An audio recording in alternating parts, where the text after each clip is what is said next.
Ladies and gentlemen, esteemed speakers, our faculty advisor Dr. Soumya Jose, and fellow lovers of knowledge, welcome to Orpheus 2023, an intellectual voyage like no other, organized by the Literary and Debate Club of NIT Andhra Pradesh.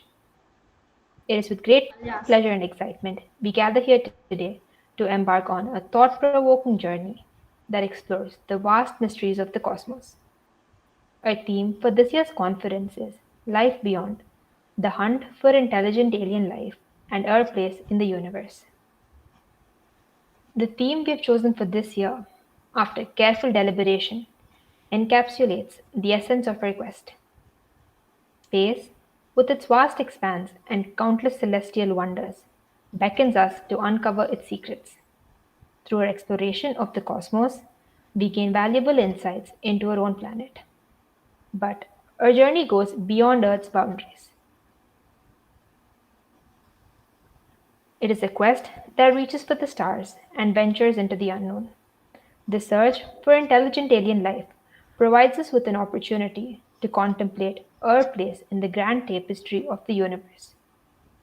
As we gaze up at the twinkling stars that pepper the night sky, we are reminded of the immortal words of Carl Sagan. The universe is a pretty big place, and if it's just us, it's an awful waste of space. Indeed, we find ourselves in a time of profound curiosity as we endeavor to uncover the secrets of the universe and seek answers to the age old question, are we alone? This quest for intelligent alien life and our place in the cosmos has fueled the imagination of scientists, philosophers, and artists throughout history. Our collective desire to understand our origins and place in the universe has driven us to explore, discover, and push boundaries of our knowledge. Albert Einstein once said, "The most beautiful thing we can experience is the mysterious. It is the source of all true art and science." Today, we gather here as seekers of truth and as explorers of the unknown, ready to delve into the enigma that is life beyond our planet. Together, we will unravel the extraterrestrial intelligence and contemplate our significance in the cosmic tapestry. In this era of rapid technological advancements and growing scientific understanding, our exploration of the universe has taken on a new urgency and relevance. As we peer into the depths of space, we gather knowledge that not only expands our horizons, but also provides insights into our own existence and the future of humanity. At Orpheus 2023, we have brought together a diverse group of experts who will share their wisdom, research, and insights into the mysteries of space and the possibility of alien life. Joining us today on the speaker panel are Mr. Jijith Nadumuri Ravi, ex-ISRO scientist turned expert in blockchain technology and metaverse; Professor Shankaranarayanan, theoretical physicist working at the Department of Physics at IIT Bombay; Dr. Anand Narayanan, astrophysicist and professor at IIST Thiruvananthapuram; Dr. Dimitra Atri, research scientist leading the Mars Research Group at NYUAD Center of Space Science; and Karthik Kumar, co-founder of SatSearch.com, an aerospace engineer and a planetary scientist. During the course of this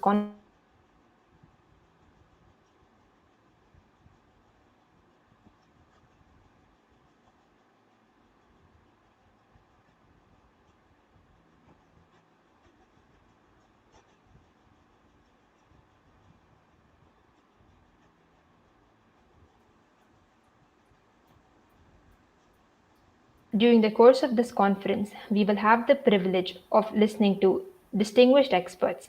Their knowledge, expertise, and passion will undoubtedly inspire us to think deeper, question further, and ignite our own intellectual pursuits.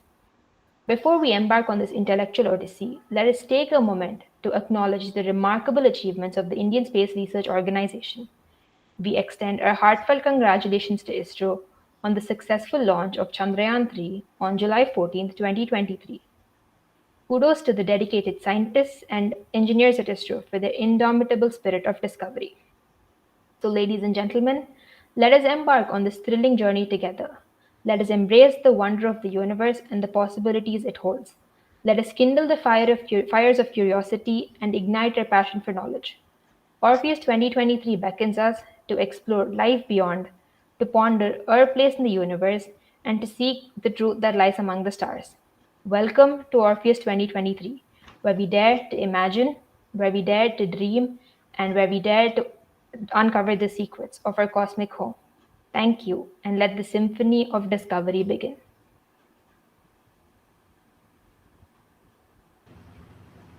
Thank you, Nitya, for the wonderful introduction of the event. So, good morning, everyone. And my name is Krishna Thayal, and I'm delighted to introduce you all to the first speaker of the event, Mr. Jijith Nadumuri Ravi. The author of popular books Rivers of Rig Veda and Geography of Ramayana, Mr. Ravi is also the founder of the Ancient Voice. His work with Ancient Voice is helping to make ancient Indian texts and traditions more accessible to a wider audience. Simply saying, propagating the messages of Dharma and Ityas to the world. Mr. Ravi also runs a YouTube channel named Sangam Talks, where he talks about various interesting topics related to Veds, Purans, Upanishads, and various ancient Indian texts. Being a former ISRO scientist, Mr. Ravi is fairly passionate in talking about space, time travel, and extraterrestrial life forms. So, without a further ado, please join me in welcoming Mr. Jijith Nadumuri Ravi. Sir, the stage is all yours. Yeah, so a big thanks to Orpheus for organizing this event. I hope I'm audible. Yes, sir. Yeah, okay. So it's a really a wonderful kind of a gathering with this mission of understanding our future and our presence in this universe. How we are positioned? Are we alone in the cosmos, or is there any kind of extraterrestrial intelligence like us outside the planet? So this is a kind of a question even a small child of 6 or 7 years of age keep on asking. In fact, I have asked when I was a child a question whenever I understood that there are planets like Earth in the solar system. The same time I had this thought, like, can I meet my friends out there in the other planets?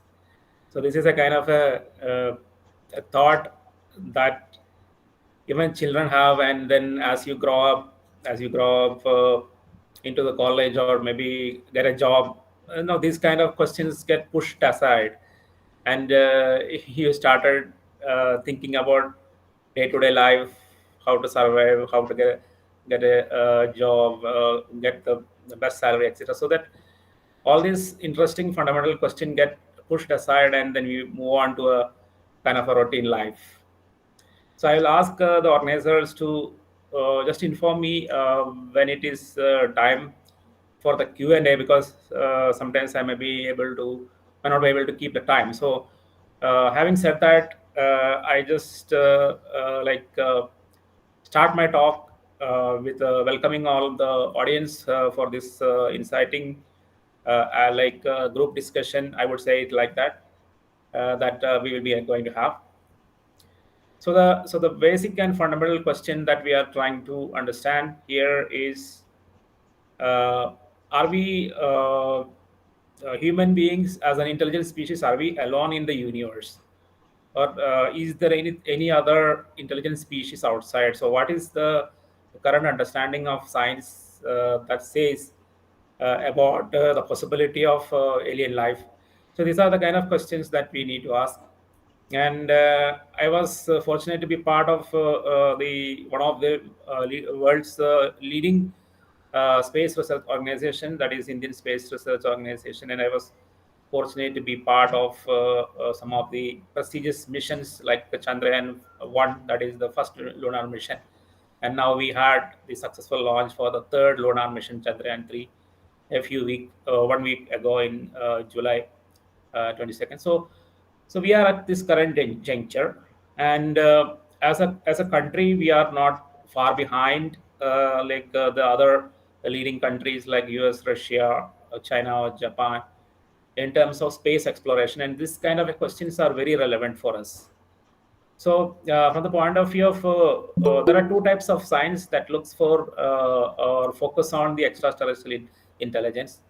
One is the actual observatory kind of the science, which is like search for extraterrestrial intelligence, SETI, and also the the part of astronomy which looks for radio signals and other electromagnetic spectrums.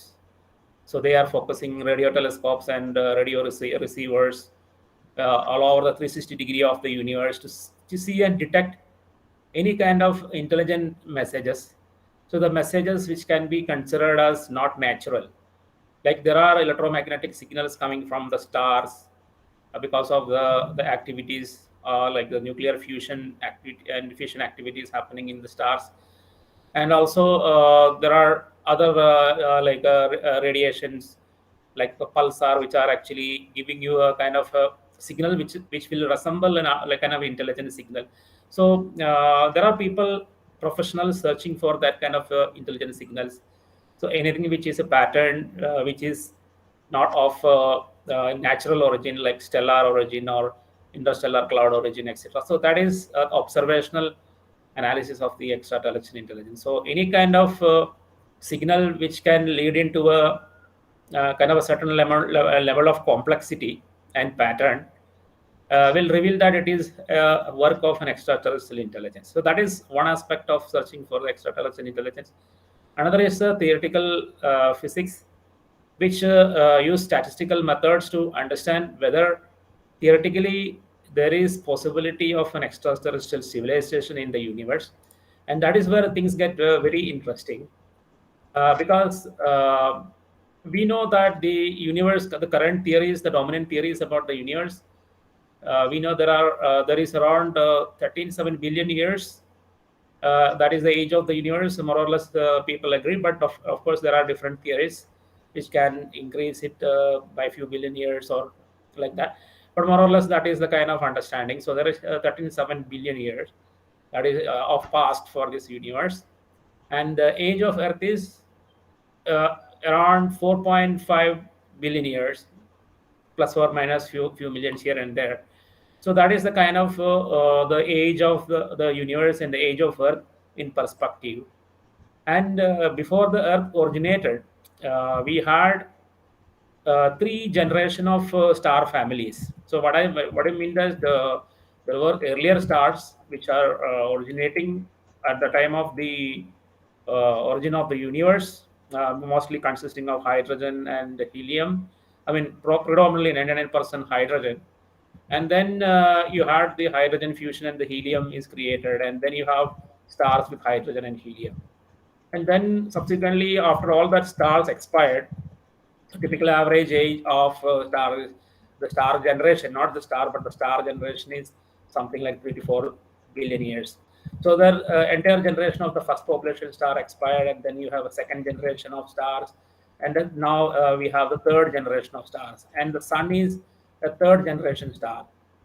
And by that time you have all the ingredients of the life. See the helium, again helium underwent fusions, etc., and then it generated carbon, oxygen, and all the elements of the universe, all the everything that is all the kind of elements of the periodic table were created in the stars because of the fusion.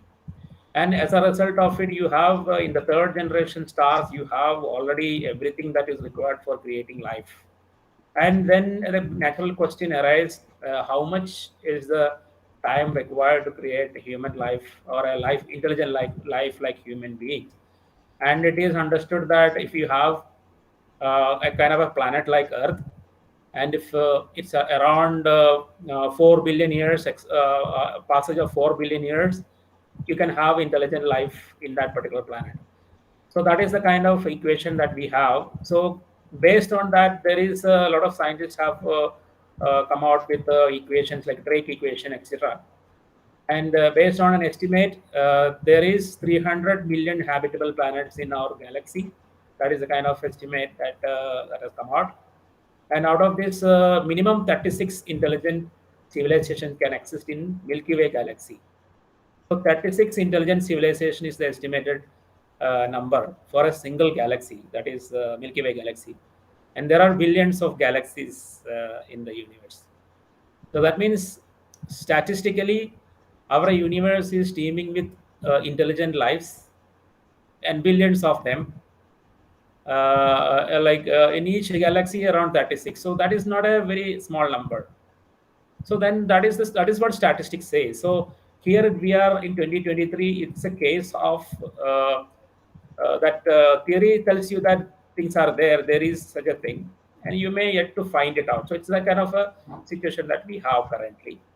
So theoretically, that's a kind of when I speak about it, because I spoke about it in various other fora, people are surprised because they consider aliens as something similar to ghost, or some imaginary beings which people conceptualize, like human mind conceptualize ghost and such imaginary some beings like that.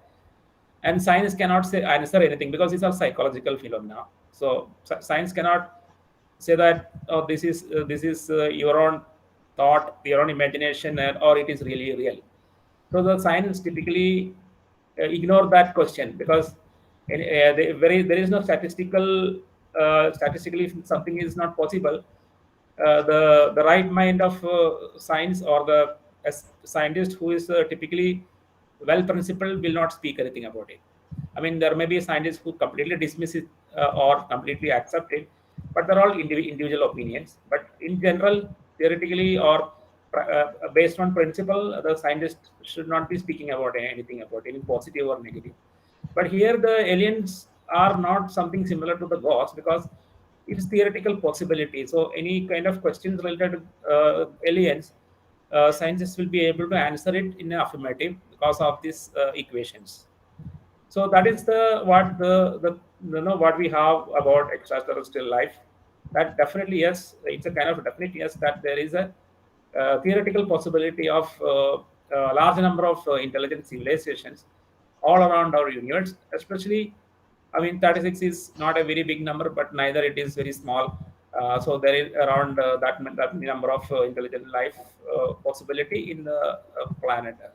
So now this is the kind of what theory says. And is there any kind of real observable elements in our that we have seen? Because there's SETI is searching so many other. I said about the other part of the search of the intelligence, that is the observational search of the extraterrestrial intelligence. So SETI and other intelligent other organizations searching it. So is there anything that they found?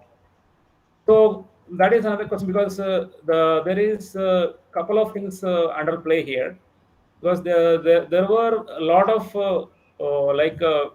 well recognized people, including astronauts, as well as many people in the defense departments in various countries like US and Russia. They have publicly announced certain events which are not reducible into facts, or not reducible into no kind of imagination.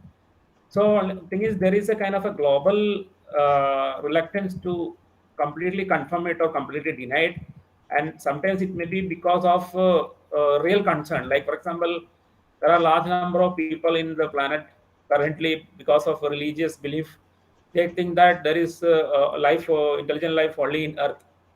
So that is part of the religious belief. So some people are believing like that, and if you get a kind of a counter information, it can create big panic. So could be one reason, that there is a kind of control over the information regarding the actual observations, etc. So you have a lot of crop circle and intelligent patterns, people have observed in the vegetation on the ground, etc., which are very symmetric and very perfect kind of patterns, which are running in kilometers length. And there were a lot of attempts to recreate them manually, so that you can dismiss them as a human creation, right? Some few kilometers, 5 kilometer, 10 kilometer, square size area, you create some patterns by cutting trees or cutting the crops, etc., and you create a kind of an artificial crop circle. And what was observed was that these artificially created crop circles, which are created by a full camera view, when with people are documenting it, they were not as perfect as something which are discovered naturally. So this is a kind of a surprise, and this question is still open. Now, if you go and like naturally like artificially construct a crop circle in full camera view, and then you create a perfect pattern, typically 500 meter square field, with all the all the instruments, precision instruments that you have, by monitoring it from helicopter or drones, by looking it from the top, and coordinating with the hundreds of people, you create artificial crop circles, and they are not as perfect as some crop circle we have discovered, which are like randomly discovered, like things which appear in the night of a day, etc. So there again, the same question comes, and there are no people who are competent either accepting or either like approving it or stamping it with authority, nor they are dismissing it. So there is a kind of ambivalence in terms of accepting the data itself.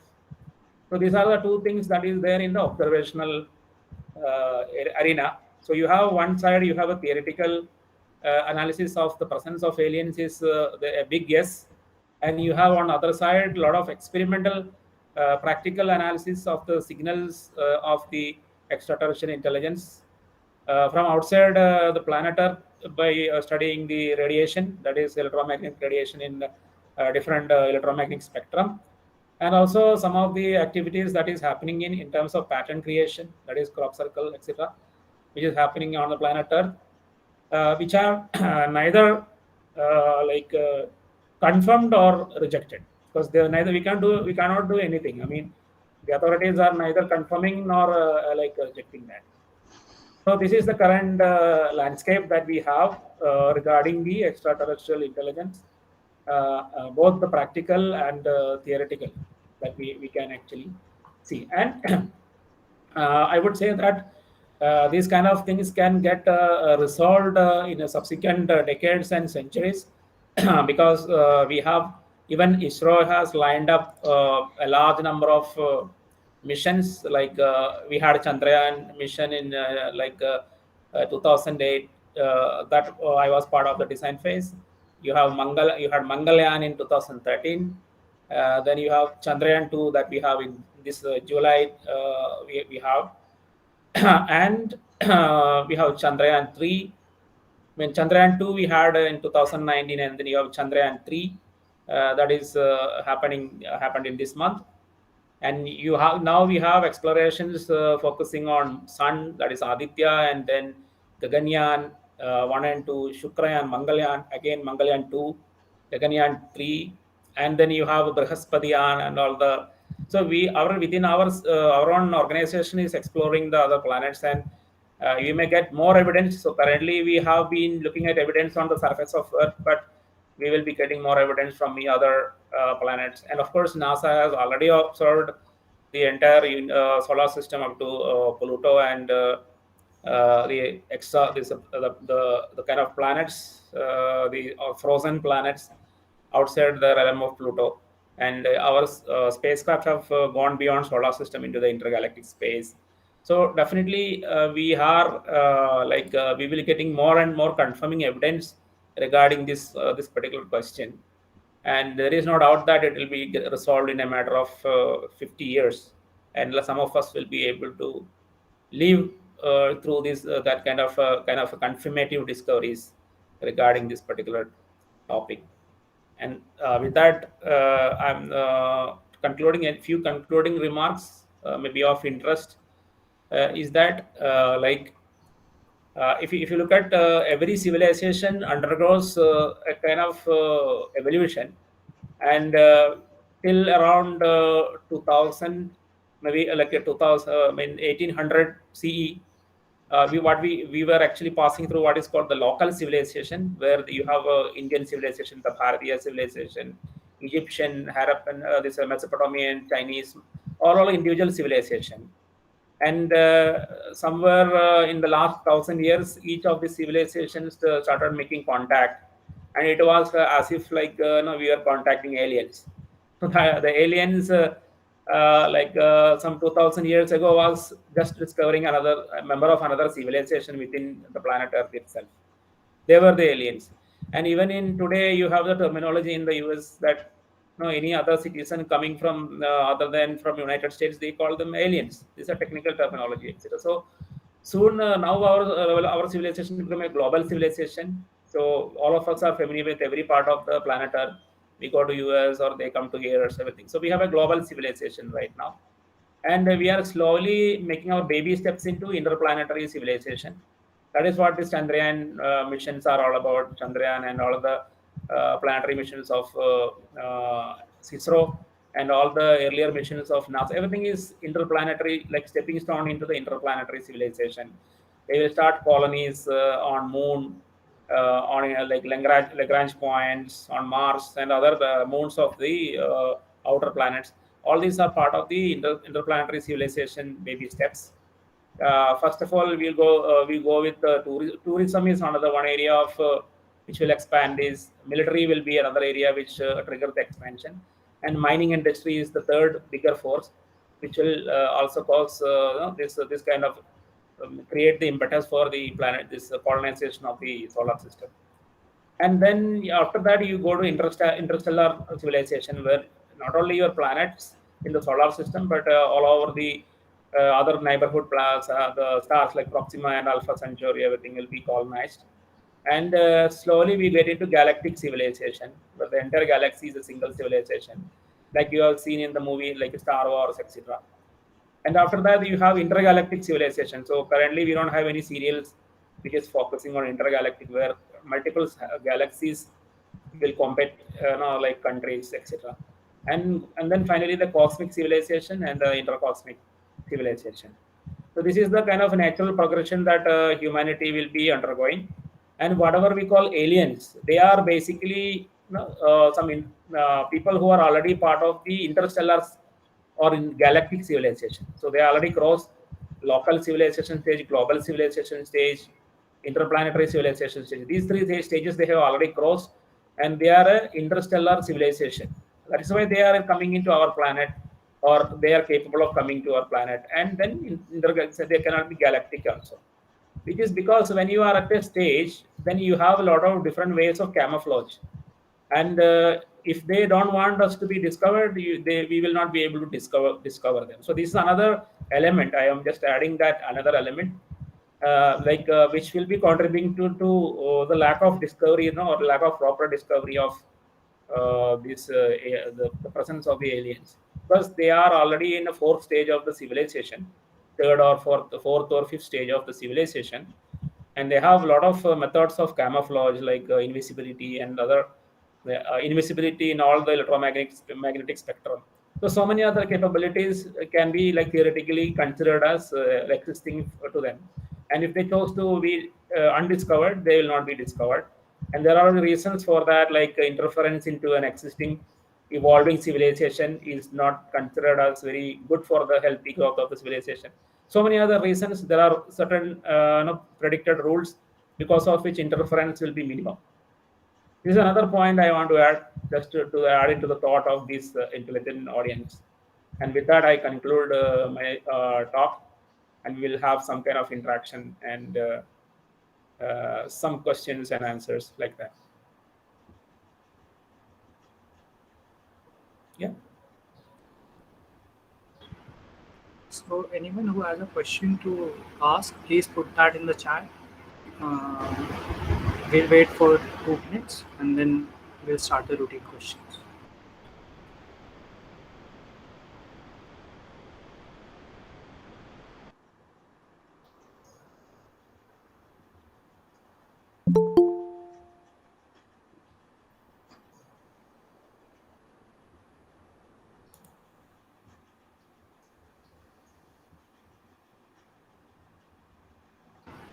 Sir, so I would like to ask you that, like, I was listening to you on some platform, and I heard you said that even on Earth there is possible that there can be some mutations of aliens like in between the humans. So is that a case of the ancient, like in the ancient Indian text also? What we see sometimes is that uh, we have seen forms of extraterrestrial mutations there also. So is that can be a possible case that you were saying that in the current generation also in the modern times also we can have a similar blood of aliens also, like alien species can be found in humans also.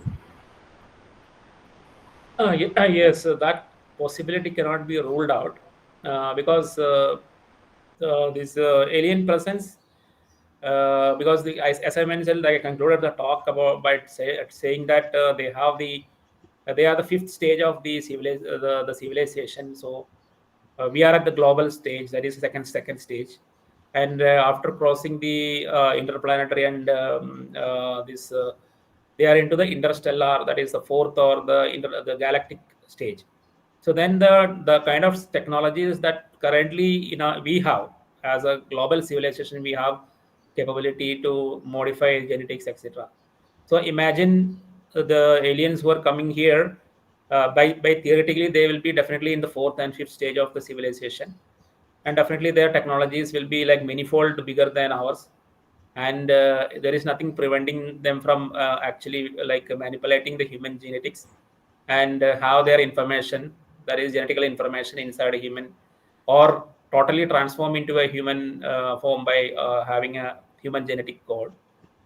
So earlier in the ancient period, we thought of it as like some curse and boon story, etc. But now we know by changing the genetics, you can be a kind of a different being, etc. So they will be able to do that. And yeah, the other part of the question is there are certain signatures in the literature. Like I have been writing three books. On one is on Rig Veda, and another is Ramayana, and on the third one is Mahabharata. Currently, I'm writing. There are certain elements which we cannot reduce it as a poetic imagination. A lot of things are poetic imagination. I mean, 90% of it is poetic imagination, but at least 10% of them we can't just like that reduce it into poetic imagination. And there can be a kind of alien signature, or this kind of for example, people with a very big power, not huge, that kind of powers, extraordinary powers, etc., extraordinary births, like those kind of, even if it is not part of the actual like contemporary to the Pandavas or to Rama, there are it's this text has evolved for a long period, like after Rama lived, or after Pandavas lived, the Ramayana and Mahabharata continue to evolve for at least 1,000 to like around 2,000 years at least, or 2,500 years at least.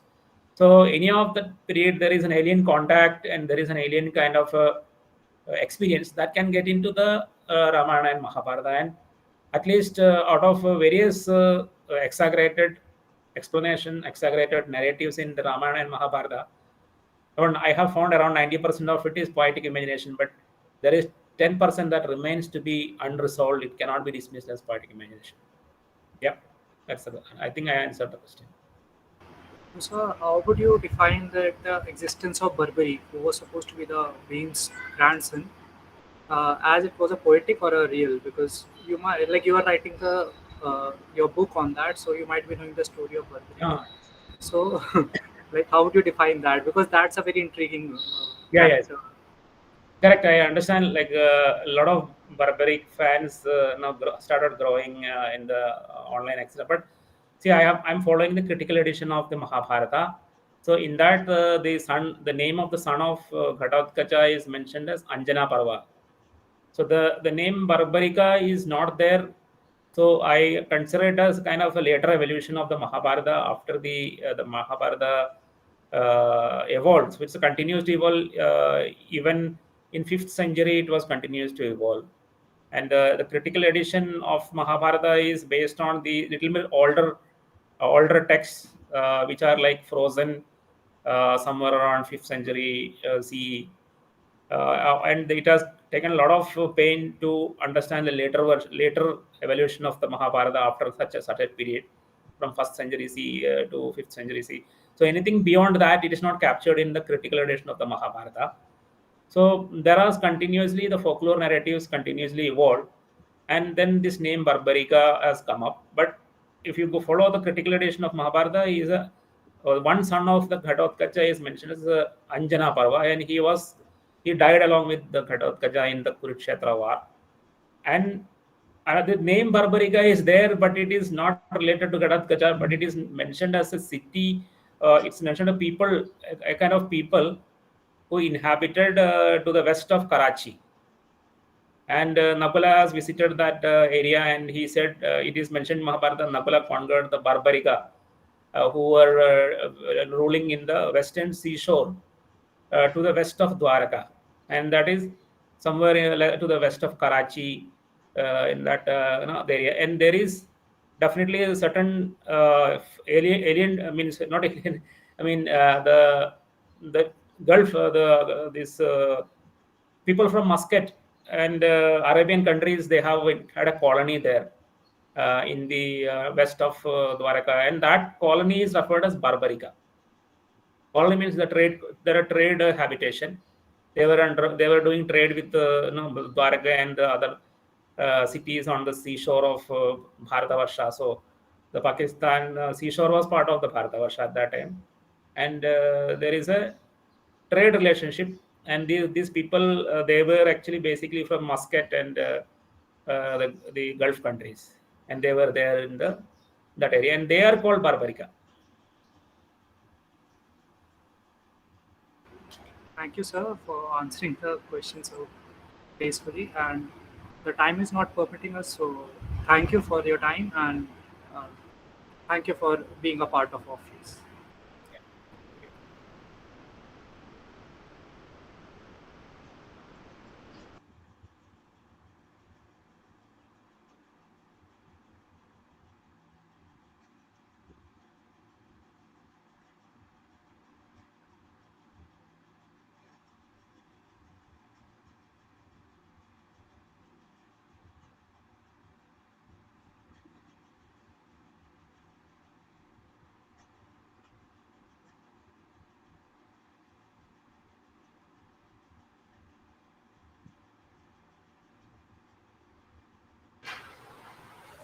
So guys, I just like to inform you that the next talk will be scheduled at 11:55 a.m. And I would request you all to stay tuned. Thank you.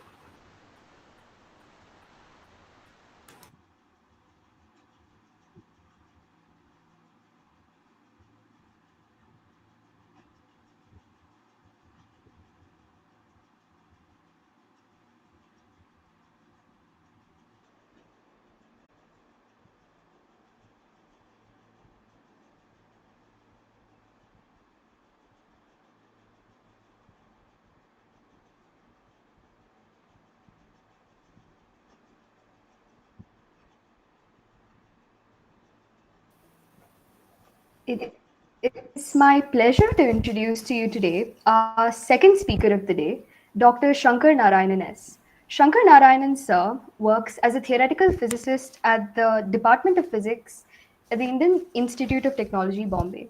His research focuses on extending the well accepted general relativity to strong gravity regimes that occur naturally in the early universe cosmology and black holes. Among other outstanding achievements, he has worked as a Marie Curie Fellow at the Institute of Cosmology and Gravitation at Portsmouth, UK, the Max Planck Fellow at the Quantum Gravity Group, the Albert Einstein Institute, Potsdam, Germany, and several others. Today, we are extremely fortunate to have him present with us and look forward to hearing his insights on our theme, the hunt for intelligent life and our place in the universe. The stage is yours, sir.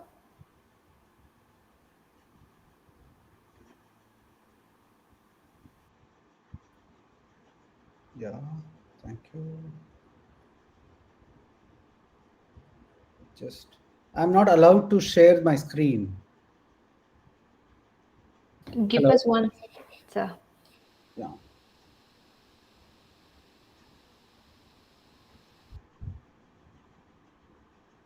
Okay.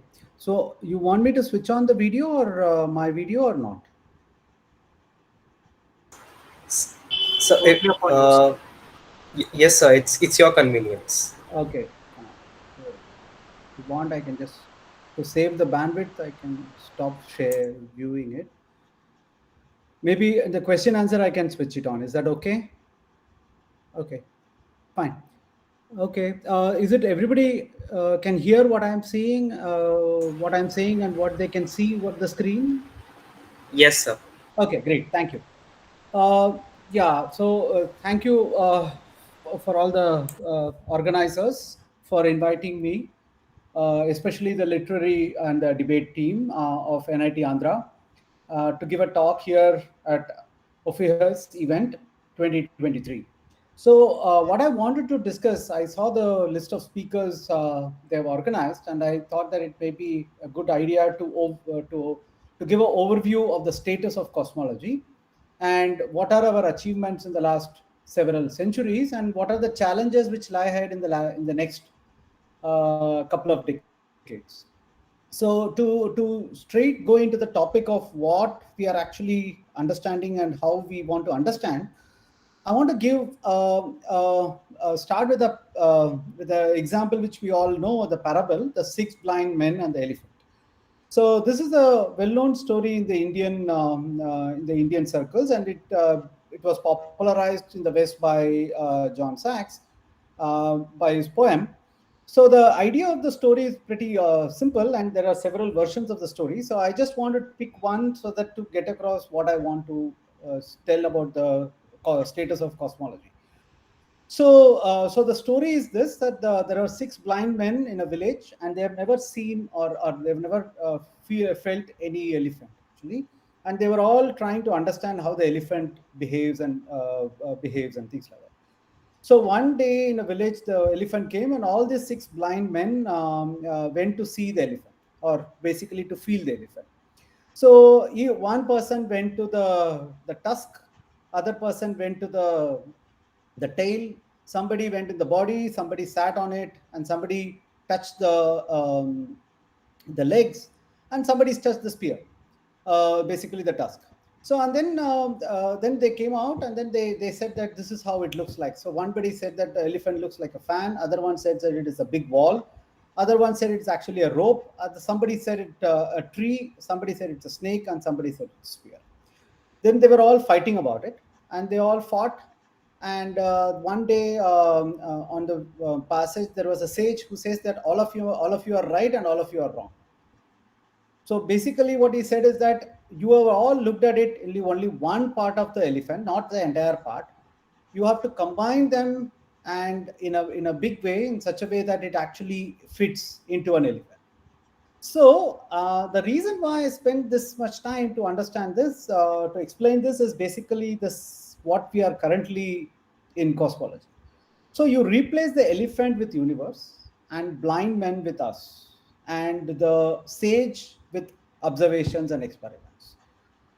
Now, what we are trying to say is that we are only looking at one part of the universe, and we are trying to come up with we are trying to write down the entire elephant. We are trying to draw the elephant and trying to describe the behavior. And if you do this, and we are all going to fight across, and this is what you see if you type in cosmology, they will always say tensions in cosmology recently. And this is exactly what we are actually facing. So the talk is going to be from how did we end up here, and what were the what is the major success which we had, and how we actually proceed. That's basically what I wanted to do. So the way I think about cosmology is I consider it in different epochs. So think about it. So this is actually what we currently understand, the right side of the picture, which my cursor is moving. But we will look at it a little later. But right now, the way historically the cosmology has been understood can be divided into 5 stages. One, what I call it as a epoch 1, which is where people thought that our Earth was at the center of the universe and everything was going around it, which was a natural explanation when we just look at the sky.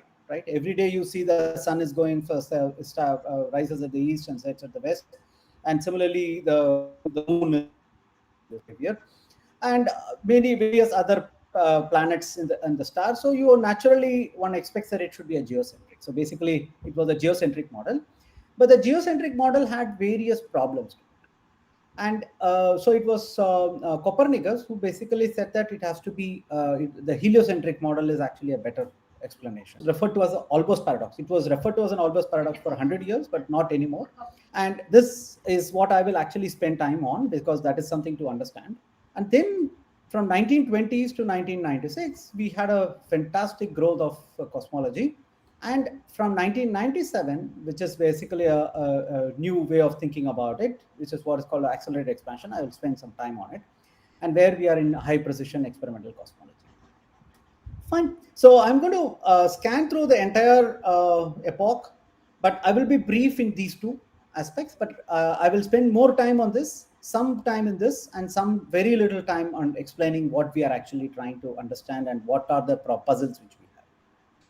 Okay, so as I mentioned, the geocentric model is basically where everything at the center. So Earth is at the center, and the moon, Mercury, Venus, Sun, Mars, Jupiter, Saturn, and other stars basically were all going around.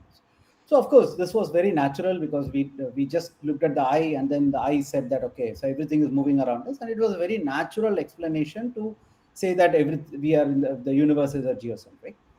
But the problem is that it has various issues. Ptolemy actually gave various ways to make sure that this model is actually successful. But Ptolemy's model epicycles are all failed.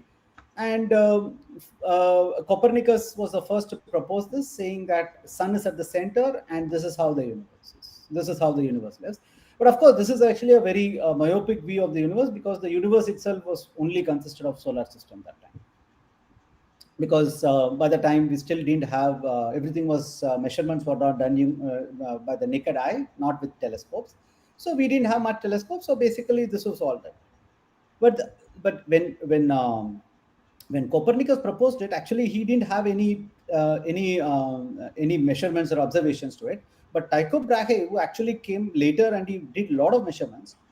And he did an entire life. He actually measured various measurements of stars, and Kepler actually used it, and he proved that what Copernicus said was actually right. And then later on, Newton used it, and he basically combined mathematics, physics, and astronomy together, and that basically what is now referred to as an astrophysics. So basically, this was the first time after the Keplers and Newton, basically everything was combined. So basically physics, Newton's theory gave us the physical formula. Mathematics gave us basically Newton, you needed mathematics to figure it out, the Newton's gravitation. And astronomy basically was Tycho Brahe, Kepler, and Copernicus basically put together, and this came together for the first time. So this was around 1600, 1700. So everything was fine. So everybody thought that the universe was fine. So then Olbers, it was in 1800s, basically he asked this question, which many of us would have asked this when we were a child, but then we never got an answer, and maybe the parents thought that we asked a very stupid question.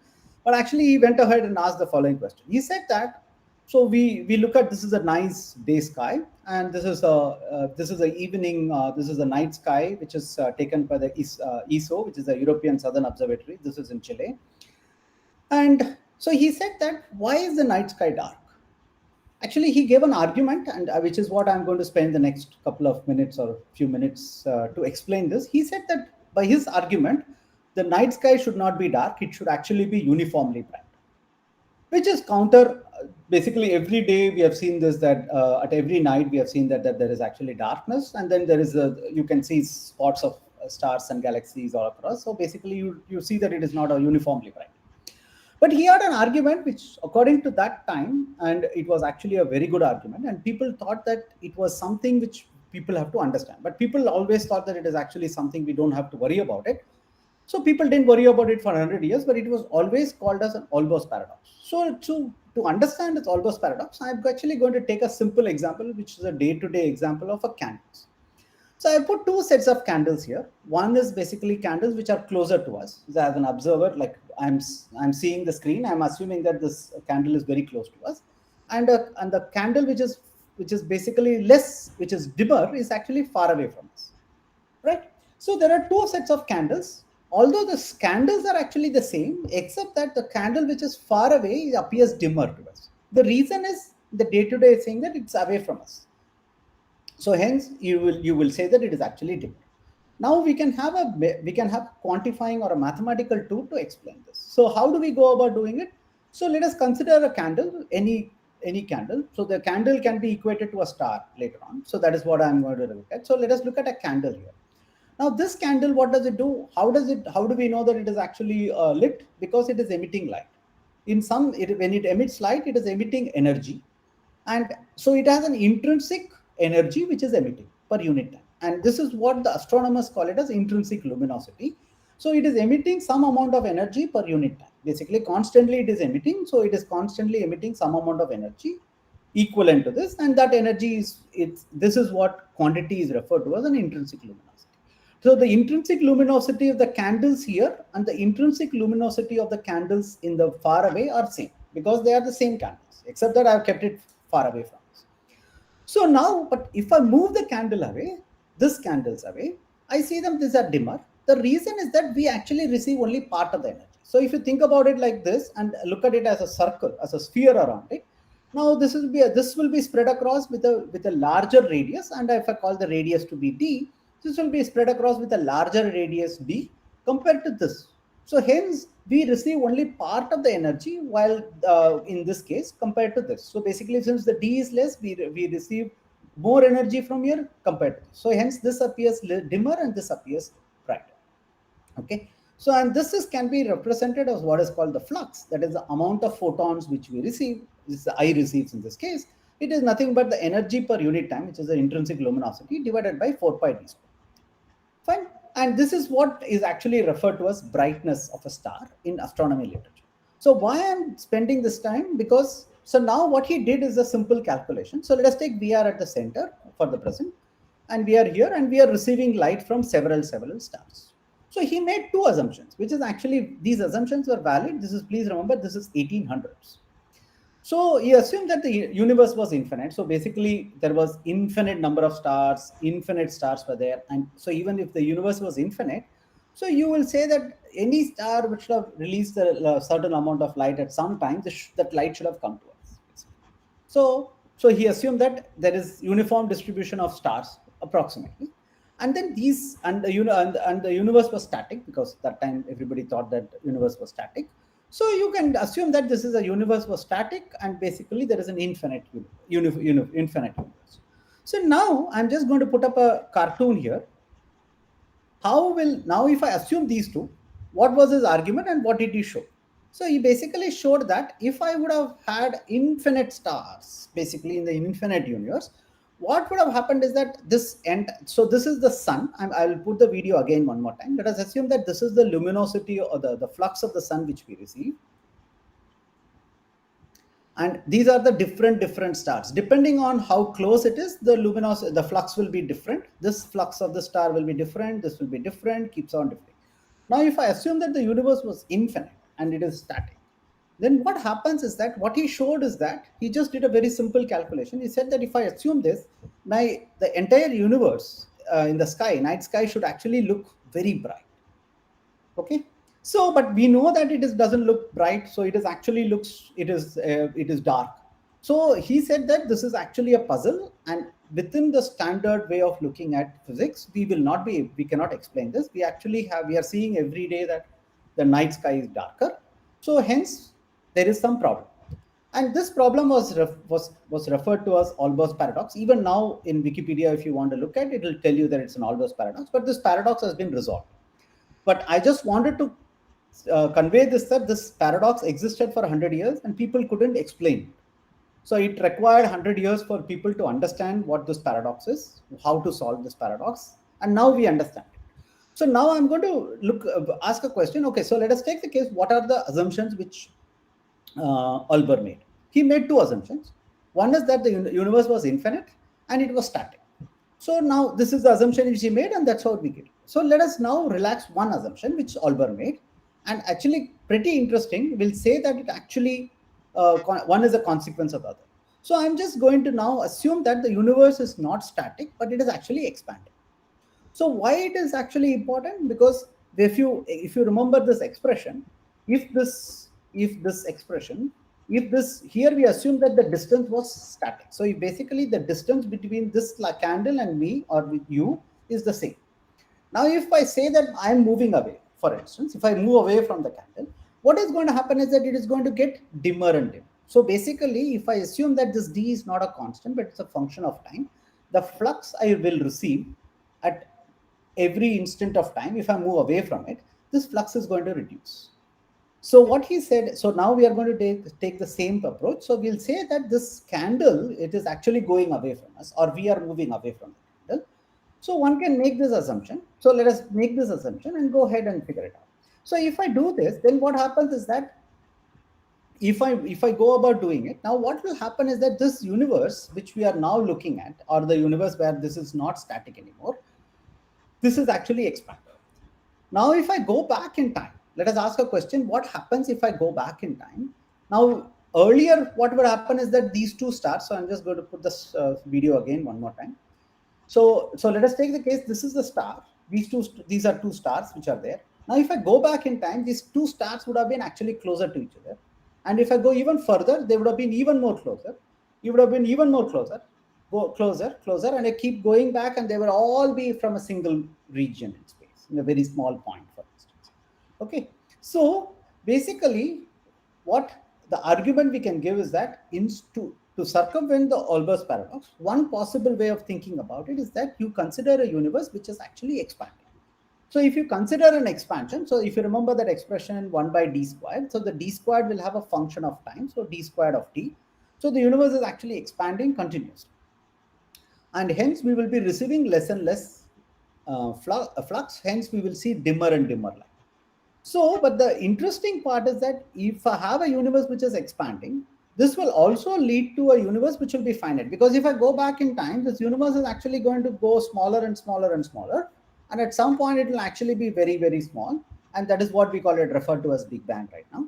So if I go back in time, so it will all be in a single point, and hence it will be finite. So you don't have anything beyond. So basically, one Olbers paradox, in one of the assumptions in the Olbers paradox, if you assume that one of them is actually is not valid, the second one is a consequence of the first. So basically, what I just showed you is that if I relax one Olbers paradox assumption, then automatically the other one actually comes in.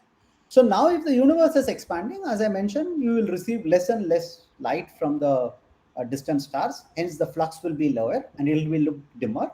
And hence what we can say is that since the flux is smaller and smaller, also there are not many stars, not all the stars are formed at the same time, and it's all different stars are formed at different times. So hence the argument of this saying that all the stars will actually fill up and it will actually be completely uniform will not be valid anymore. So I have given a very simple picture of actually trying to understand what is the origin of expansion, and it actually existed 1800s, but people didn't figure it out that time because the mathematics were not sufficient. Also, there were no experimental verifications for it. So let me just so what are the two consequences? The first thing is, as I mentioned, the flux will be less because if the distance is increasing, as it keeps increasing the distance, the flux will be lower. So we will be actually seeing the light will be dimmer and dimmer. Okay, so this is not happening in our time scale, but it will happen in the cosmological time scale. Okay, so you should not think about that suddenly our today and tomorrow the luminosity will be, the flux will be different. No, it is not the case, but it is just the case of cosmological scales. Okay. Now the second important thing, which is actually a very successful way of actually looking at expansion, is the Doppler effect. So as we all know from our school days, what is the Doppler effect? Which is basically if I have for instance a siren, for instance an ambulance siren which is coming close to us, then what is happening is that if it comes close to us, we see that the frequency of this thing is actually increased, and because of which we will be able to see a higher shift in the frequency. But if it goes away, we know that it actually the frequency decreases. So this is what we know. It's a famous formula from the school textbook. Basically, it tells you that what is the change in the frequency is proportional to the change in the velocity. If it is coming towards us, it actually the frequency increases. If it goes away from us, it actually goes away. Frequency reduces. Now we can look at it pictorially to understand this. So let us now look at a source which is stationary. So this is a stationary. Now I have 4 observers, one here, one here, one here. It's basically east, north, west, and south. Basically, in all these 4 positions, I have an observer. So I have 4 observers. Now, if the source is stationary and the observer is also not moving, assume that all the observers are actually stationary as well. Now, what will happen is that if the sound is propagating uniformly, isotropically in all directions, the same speed, then what is going to happen is that the distance between the 2 neighboring wavefronts, so basically this front and this front, they will correspond to the wavelength, and it all the observers in the observers here, all the directions, they will all see the same wavelength, and hence they will see a same frequency. Now let us look at it pictorially. Now what happens if I assume that an observer is moving towards the right? So for instance, this source is actually moving towards the right, and there is an observer here. Now what is going to happen is that if for this observer, so for instance, now the wavefront is smaller, very small. The 2 wavefronts between them is narrowed down. Hence the wavelength is smaller, and because of which the frequency increases. So that is what we see here, saying that there is the observer here. If the observer is here, that observer will see that the wavefront is reduced, hence the frequency has increased. Now for the same observer here, because the source is moving away from this observer, so the observer will see that this is actually the frequency is actually larger. Basically, the wavelength is larger, the shift is small. The frequency which the observer will hear is smaller. But for the observers here, which are perpendicular to this, there will be any change. They will actually see that there is actually nothing has happened, and they will see that there will be no change in the frequency. Now, this is exactly the same thing which Hubble used to understand the Hubble's law. So for instance, let us now take a very simple example. So let us take there is a star, which is actually a luminous star, for instance. Forget the sun. Sun is actually very close to us, so we should not look at it. So let us look at a star which is very far away from us, even a galaxy, for instance. And let us assume that this galaxy is we know the properties of the galaxy, for instance. And this will emit some lines. Basically, this will emit some. So basically, in the universe, most of it is hydrogen. So they will all have Lyman alpha lines, Lyman beta, which you would have learned it in your chemistry classes. So it's basically Lyman alpha lines or something. So let us assume that this actually emits some radiation, and we actually measure this. Now, if this object, if this galaxy or the star is not moving away from us, now what will happen is that we will actually measure the frequency from which it is actually emitted, and it will actually be equal to the frequency which we receive. So this is the observer, because we cannot go close to the star or the galaxy. We are here measuring it.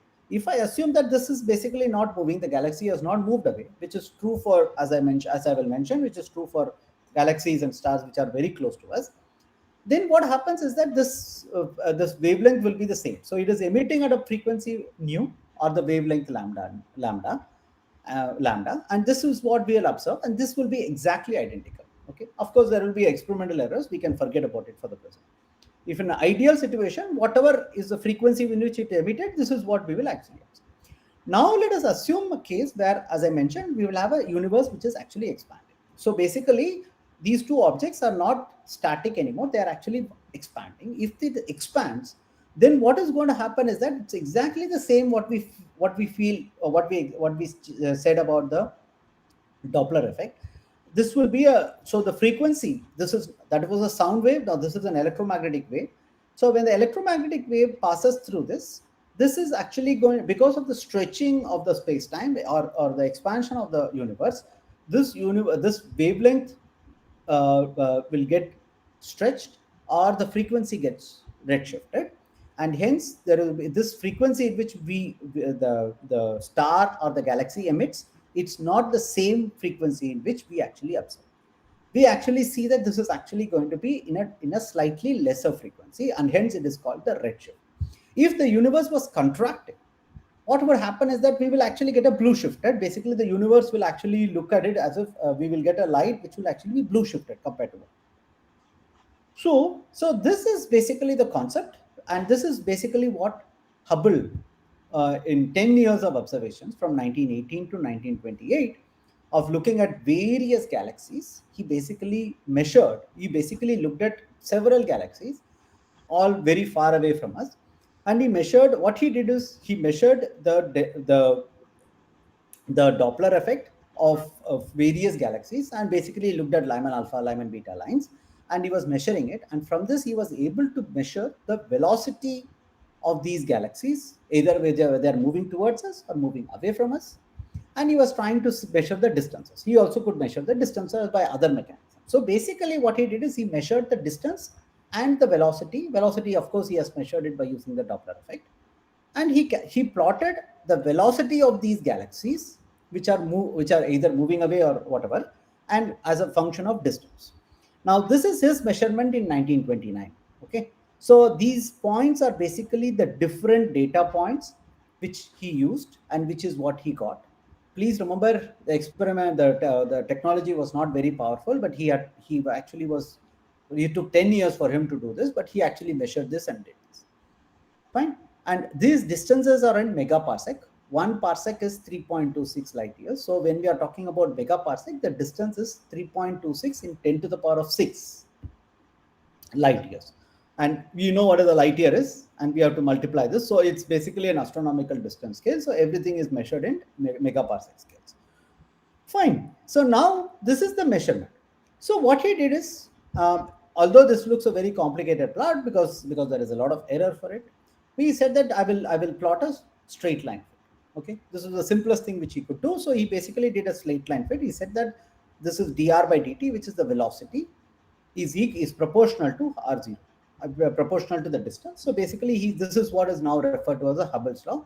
That velocity in which the galaxies are going away from us is proportional to the distance, which basically means farther the galaxy, farther it will go away from us, and closer to it is actually going very slowly from us.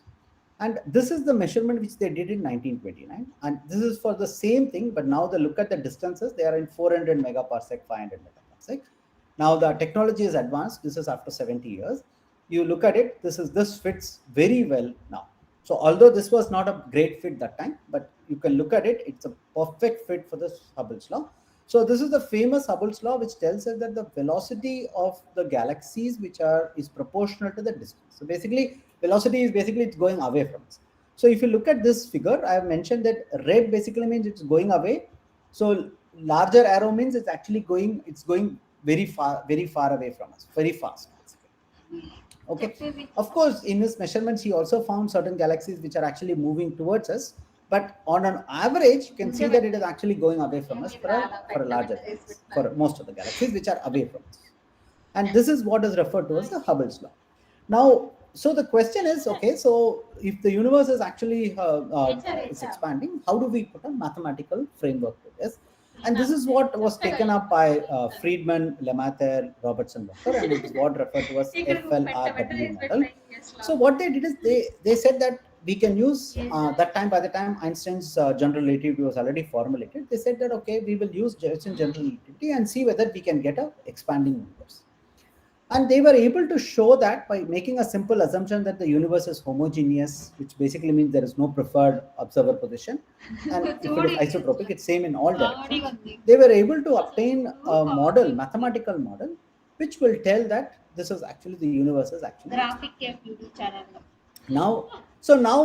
again, I'm going to go back. So now if I'm using the same picture, so you remember this picture, I got it by argument of Olbers, to figure it out how to understand that the Olbers paradox, where is the problem with the paradox. Now we have an observational evidence which tells you that the universe is expanding. Now we want to ask a following question: what is the mathematical consequence of it? If this is a mathematical and physical consequence of it. So if the universe is actually expanding, then if I run the clock backwards, the universe was smaller and smaller size. So for instance, if I go back, if I go for instance half the size of the universe, then the universe would have actually been smaller. If I go even further, it would have been even more smaller. If I keep going smaller and smaller and smaller, the universe would have been actually very, very small. Now, what is the consequence? Physical consequence of it? The physical consequence of this is that if the universe was going if they're going back, then the temperature of the universe actually increases. And this actually we can show it. I'm not going to discuss what is the argument of it. If people are asking a question, I can give a physical argument later on. But the interesting thing is, as we go back in time, as we go back, the universe becomes smaller, the temperature actually increases. If the temperature increases, then as you can see, if the temperature keeps increasing as you go back in time, then the universe becomes much more hotter and the universe becomes ionized. Neutrons, electrons, all going around with photons hanging around, they all will go around. But if I go back in time, that's what we now call it as Big Bang. The temperature is so high that it's impossible for the current physical models to explain it. But so it'll actually be infinite. The energy has to be infinite at some point. So we don't understand that very well, but we understand everything else other than that. So now let us now start the clock at from t equal to 0. So if I now look at it, universe is expanding. Now it will be very hot. Now it will go slow down, slow down, slow down. The temperature actually decreases. At some point, the electrons will bind with proton. Then you'll have the first hydrogen. Once you have the first hydrogen, approximately that time, so the electrons is not interacting with the photons continuously, and the photons will now decouple from the universe, and it will actually be freely moving, and it is what is referred to as the last scattering surface. Now, so this was basically the success of Penzias and Wilson, where they actually measured in 1964-65. They actually measured the microwave background, what is called referred to as a microwave background radiation from the last scattering surface. These are basically the photons, as I mentioned, the photons which have actually decoupled at that time, very, very old, when the universe was very, very young. And it was basically that time where they showed that they actually say that we can measure these photons even now. These are the ambient photons, where they could actually measure that time, and they actually could plot it and showed that this is actually the temperature of these photons, and they turned out to be of the order of, their measurement was little off, but they could actually get it. It was actually now considered as 2.7 Kelvin. Now, later on, and they actually got a Nobel Prize in 1978 because it was later on verified by other experiments as well.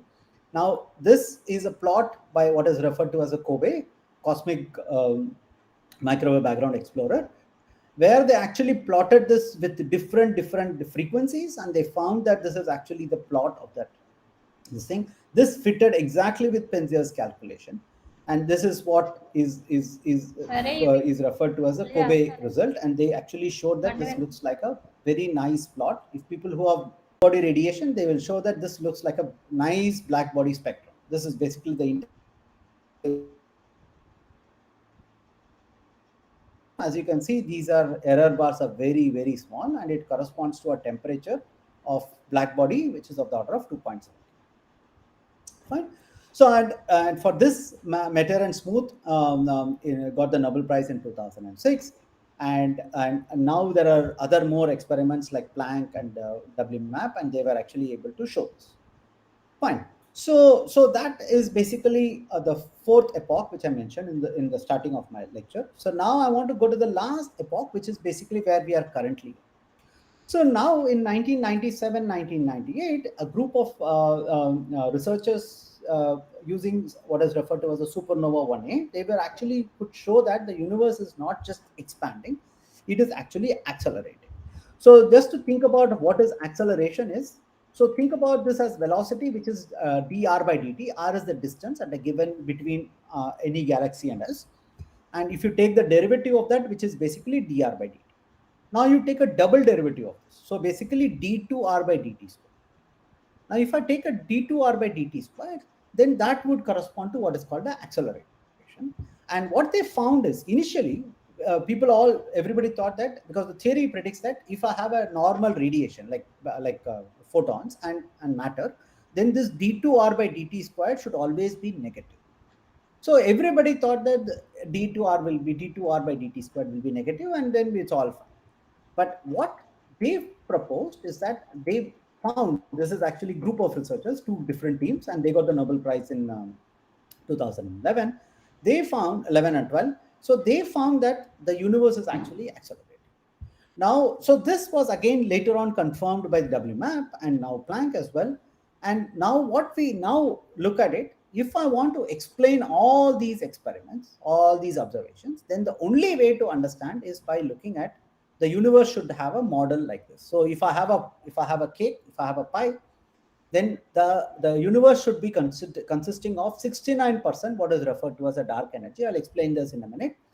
And 25% of it should be dark matter. So basically, almost like 94% or 95%, if you want to even treat it, are made up of matter and energy, which we don't understand.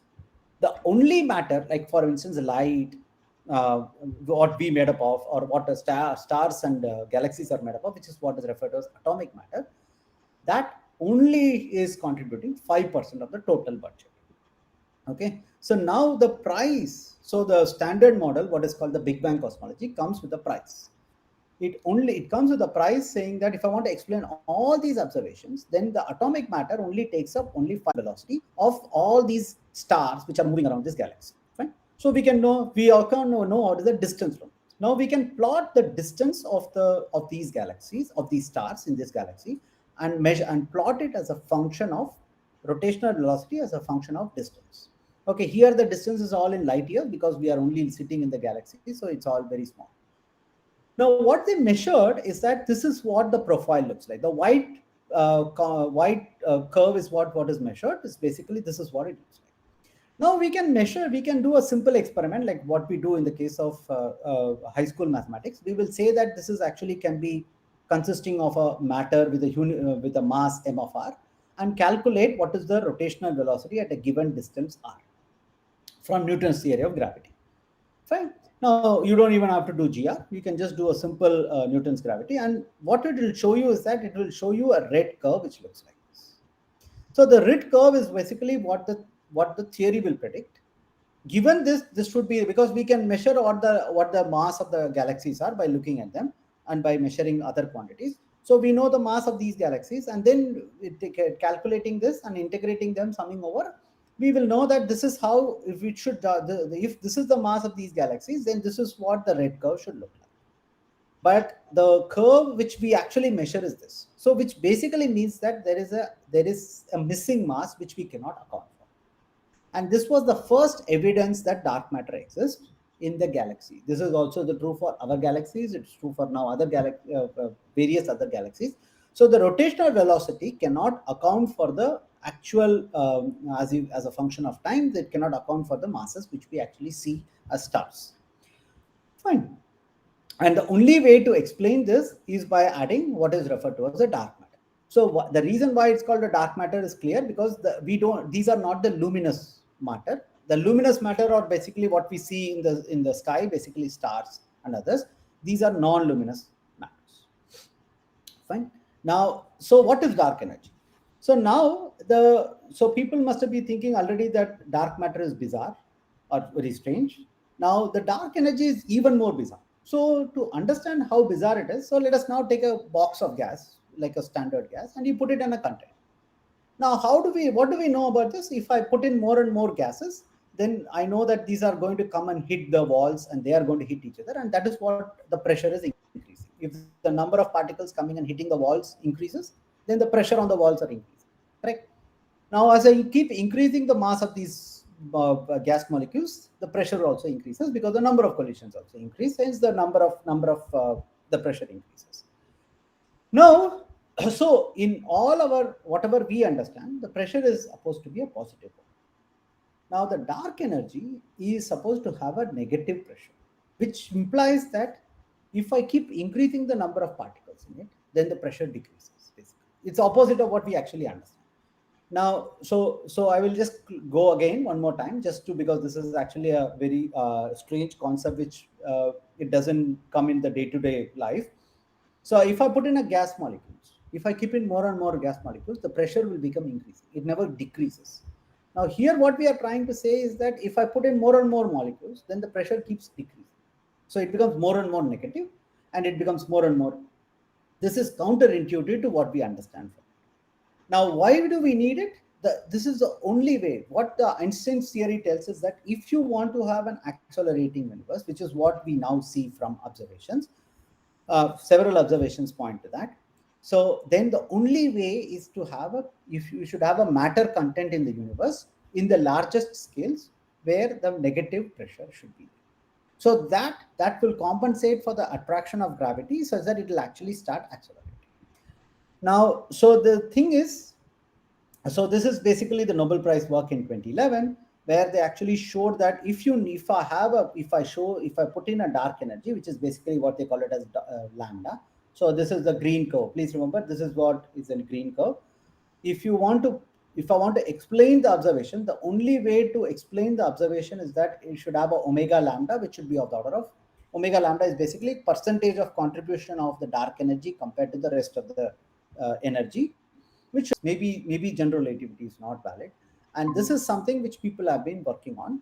So what people have been trying to say is that maybe the general relativities are valid in certain, maybe in our galaxy scale or larger scales, but if I want to go to a larger and larger cosmological scales, then these theory may not be valid. One has to come up with a very different theory of gravity, and which can actually mimic dark energy. So this is some work which we have done, and just wanted to plot it, saying that we can in principle have a model which is not the same as general theory of relativity, which will actually go ahead and do. Okay, so now I want to go back to the same cartoon which I started out with. So now, as I mentioned to you, uh, we measure certain things and we think that it is going to be dark energy, but we obviously don't know whether this form of energy, which is something which we don't understand, which we never see it in real life, in the sense in our experimental labs on Earth, we don't see that. And people, there is a lot of effort to understand what is this dark energy. If this is not dark energy, then what is it? It is some theory of gravity which we don't understand, or is the modifications to it.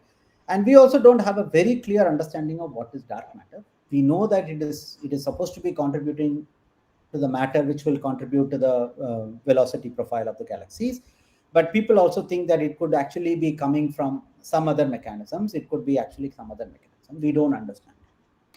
Now, so for all this, there are two proposals which people think it is successful. One is what is referred to as a string theory. Other one is called the loop quantum gravity, which are two theories of gravity, which are fundamental theories, and people are trying to see whether one can actually use these to understand the current problems in cosmology.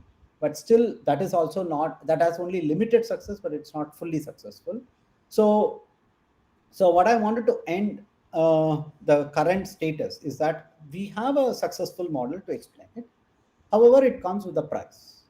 The price is that, according to the model, 95% of the energy constituent is under unknown form, which is what we have tagged it as dark energy and dark matter, but we don't know the properties of it.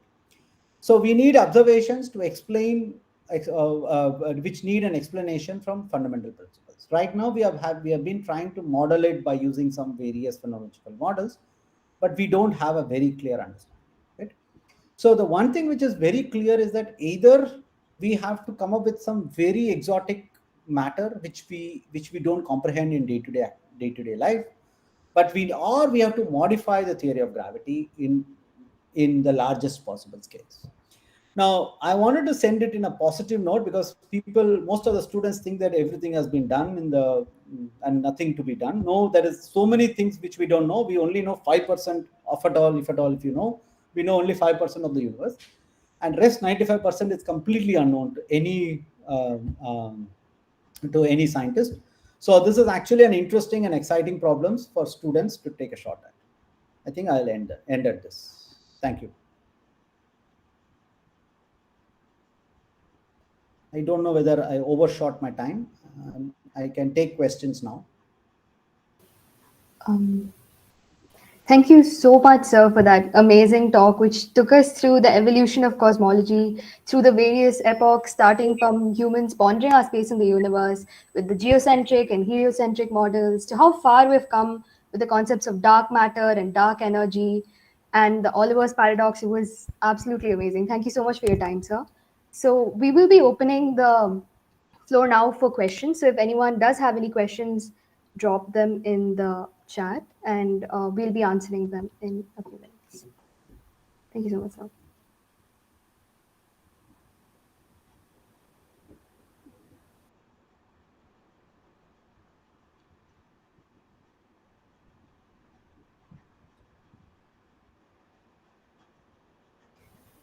Um, So one of the first questions that we have Mhm. is, when do you think the next epoch will be, and where is cosmology really heading?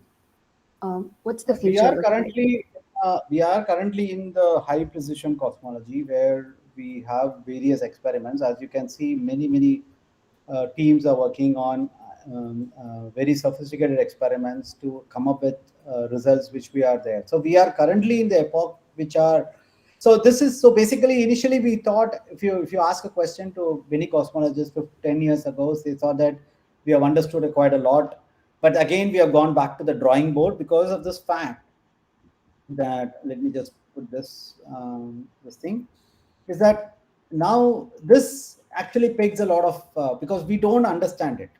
So 15 years ago people thought that we have understood a lot, we understood many things, but now because we don't seem to be able to come up with a theory which can explain the dark energy and dark matter.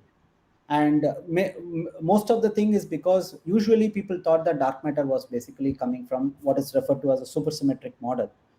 And the reason why people are abandoning it is because we don't see that in the LHC, the Large Hadron Collider in Geneva. They don't seem to have any significant this thing about the supersymmetric model at all, the whatever we call it as minimal supersymmetric model. So we don't we so this is now an open question, what can be this, because we thought that we understood something from some fundamental theory, but now that fundamental theory is not successful in explaining many things from the, let's say, or it's not able to, let's say, is not able to make a significant discovery on that part. So now, given this, we are really debating about our understanding of what is dark matter is, or what is it, because the observations are very clean and very clearly explaining there are certain things which we have no understanding about. So it tells you that we have no understanding.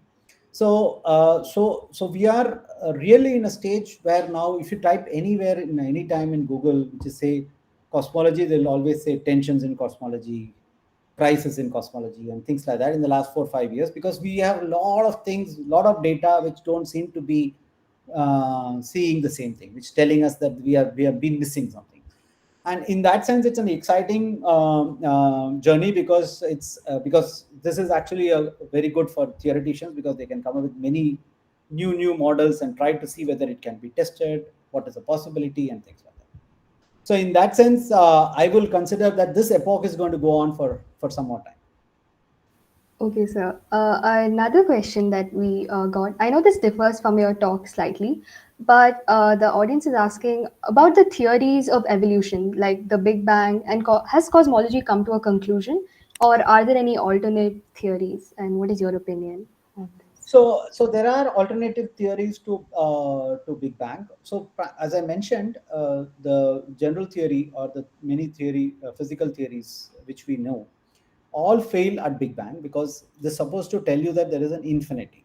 Okay, we have been actually ignoring it for a long time, but actually that is also something which people are wondering about. So there are alternative models to Big Bang, where what we call it as collapse. So basically, the universe was actually collapsed and then formed and then collapsed and then expanded. So this is another proposal which people are talking about, and that in principle can avoid this singularity. So that is something which people are talking about. So people have been discussing various other models which will also be able to do this. So for instance, there is other models from higher dimensions, which is called ekpyrotic universe, which is also an alternate model, but it will also have issues to it. So what I'm trying to say is that there are many models which people have been trying to come up with, but all the models are having an issue one way or other. So we are not able to consistently have a framework which can explain everything starting from, let us take t equal to 0 to right now 14 billion years. So there is no single model can explain this. What we call it a standard model is this, but it has this problem. Yeah, that sounds nice. So that's amazing. And another question that we had is, you spoke about the cosmic microwave background radiations. How would that be a valuable tool to help in the search of habitable exoplanets? So the microwave background will not have any this, because you should understand these distances which we are talking about is in megaparsec and things like that. And this is supposed to be the initial photons which decoupled from hydrogen atom, for instance. Fine. So they will not actually will not have any direct indication. So, for instance, there is a lot of interest in how the solar system itself formed, for instance. So, formation of the solar system is a open problem, because people have various models for it. Okay, and that will explain. So the first thing which we should actually think about is that since there are millions and millions of galaxies, millions and millions of stars, so we cannot be just one of us who are existing here. It is possible that there are very, very, very different galaxies. So for instance, people have sent radio communication signals to various parts. This is, I think, in 70s which people started. It was sent in US, from US, I think. You can check it in Wikipedia, where we have said that we as a human, we are made up of carbon, and in some symbols which they think that people will be able to appreciate, understand. So this we have sent it across to the different parts, but we have not received anything signal back. But doesn't mean, but as I said, that the distances we are talking about in cosmology are in parsec scale. So this is not going to happen in a finite time. The search for life is not going to be easy, because the distances which we are talking about is very, very large. It's many light years. Okay, so it is going to take a long time.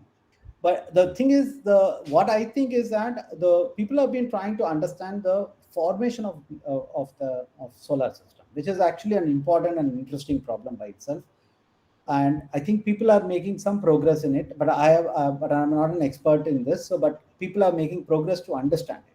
So that is useful, because then you can use that as a test bed to appreciate what is happening in other galaxies, and try to come up with then you can select which galaxies might possibly have, because these things can happen if a particular environment has existed, right? Because it cannot happen in a very high temperature or low temperature. It has to have some ambient temperature, some range of temperature, or range of pressure, or range of other things. So also those kind of questions are actually people have been asking, and these are actually not very easy questions, because these are simulations which will take many days, many months, and many years to figure it out what has happened.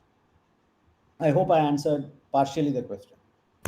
Yes, sir, absolutely. And another question that we had, if anyone wanted to read a little more about the topics that you spoke today, do you have any books that you would recommend that would give a beginner So to yeah, so understand? there are so it depends on what level of books people are interested in. There are popular level books. There is a book by Weinberg, Stephen Weinberg, who is a Nobel laureate. It's called The First 3 Minutes. Then there is another book by Padmanabhan, who passed away a couple of years back. His book was on After the First 3 Minutes. So these are basically a popular book which talks about the first 3 minutes in the universe and the next what happened after that. So these are two popular level books, but there are the one of the basic things in cosmology is that you need to have some understanding of general relativity, and you need to have some good understanding of general relativity. Not a very good understanding, but you need to have tools of general relativity which has to be understood, and then you can start applying. So one of the there are several books right now available in the market. Again, Padmanabhan has written a couple of books. The Theoretical Astrophysics Volume 3 is actually a good book, and there is also a book by Weinberg, which is on cosmology, which is a recent book, which is like 2018 or something, 2016, 2017. And then there are other books by Mukhanal, which is also on physical cosmology, which is also an excellent book.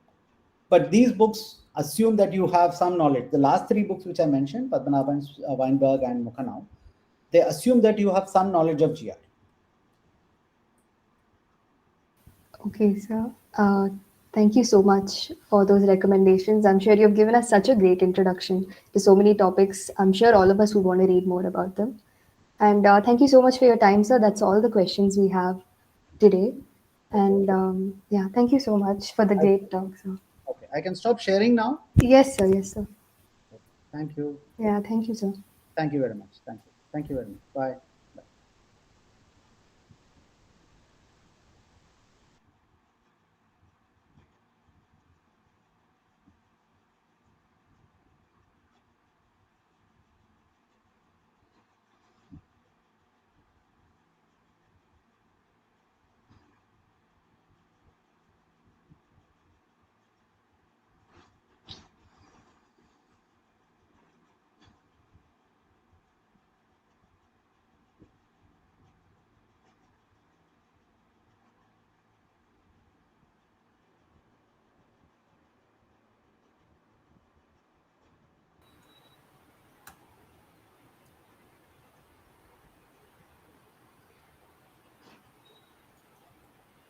Good afternoon, sir.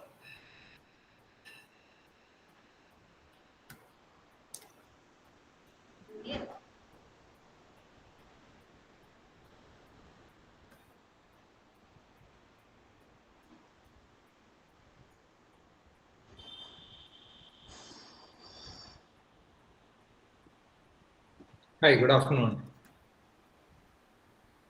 So, are you comfortable with starting now, sir? Can we start? Yeah, whenever you guys are ready, we can start.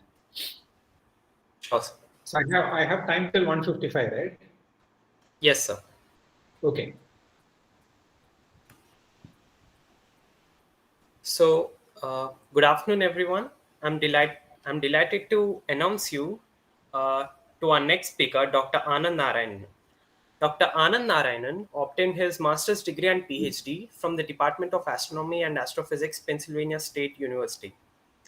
He joined the Department of Earth and Space Sciences, IIST Thiruvananthapuram, in 2010. His research involves studying diffuse gases in intergalactic medium and outflow from active galactic nuclei with the help of spectroscopic observations. He worked on discovering reservoirs of baryons in the CGM and IGM environments in low redshift universe, explore their properties and association with galaxies, and explain their astrophysical importance in the larger context of co-evolution of galaxies. He had also anchored and scripted a 9-episode astronomy documentary series in Malayalam, which won him the 2014 Kerala State Government Award for the Best Education Program on Television. So, ladies and gentlemen, it's indeed my pleasure and absolute honor to invite you all to Dr. Anand Narayanan to our event. So, I request you, sir, to please take over. Thank you. Thank you, Arun. Good afternoon, everyone. Thanks for the introduction. And let me also thank Shweta, who invited me for this event. Since I only have a very short amount of time, I will straight jump into the presentation. Can somebody enable the slide sharing option for me? Yes, sir, it's been done. Yeah, thank you.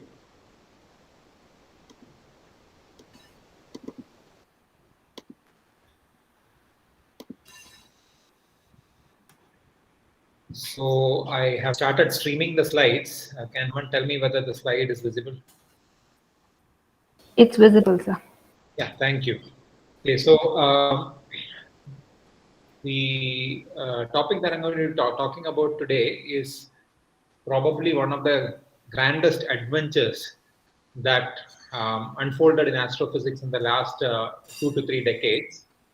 Astronomy, as you know, is a discipline where the astronomers try to tackle some of the most profound questions that the human mind can ever ask.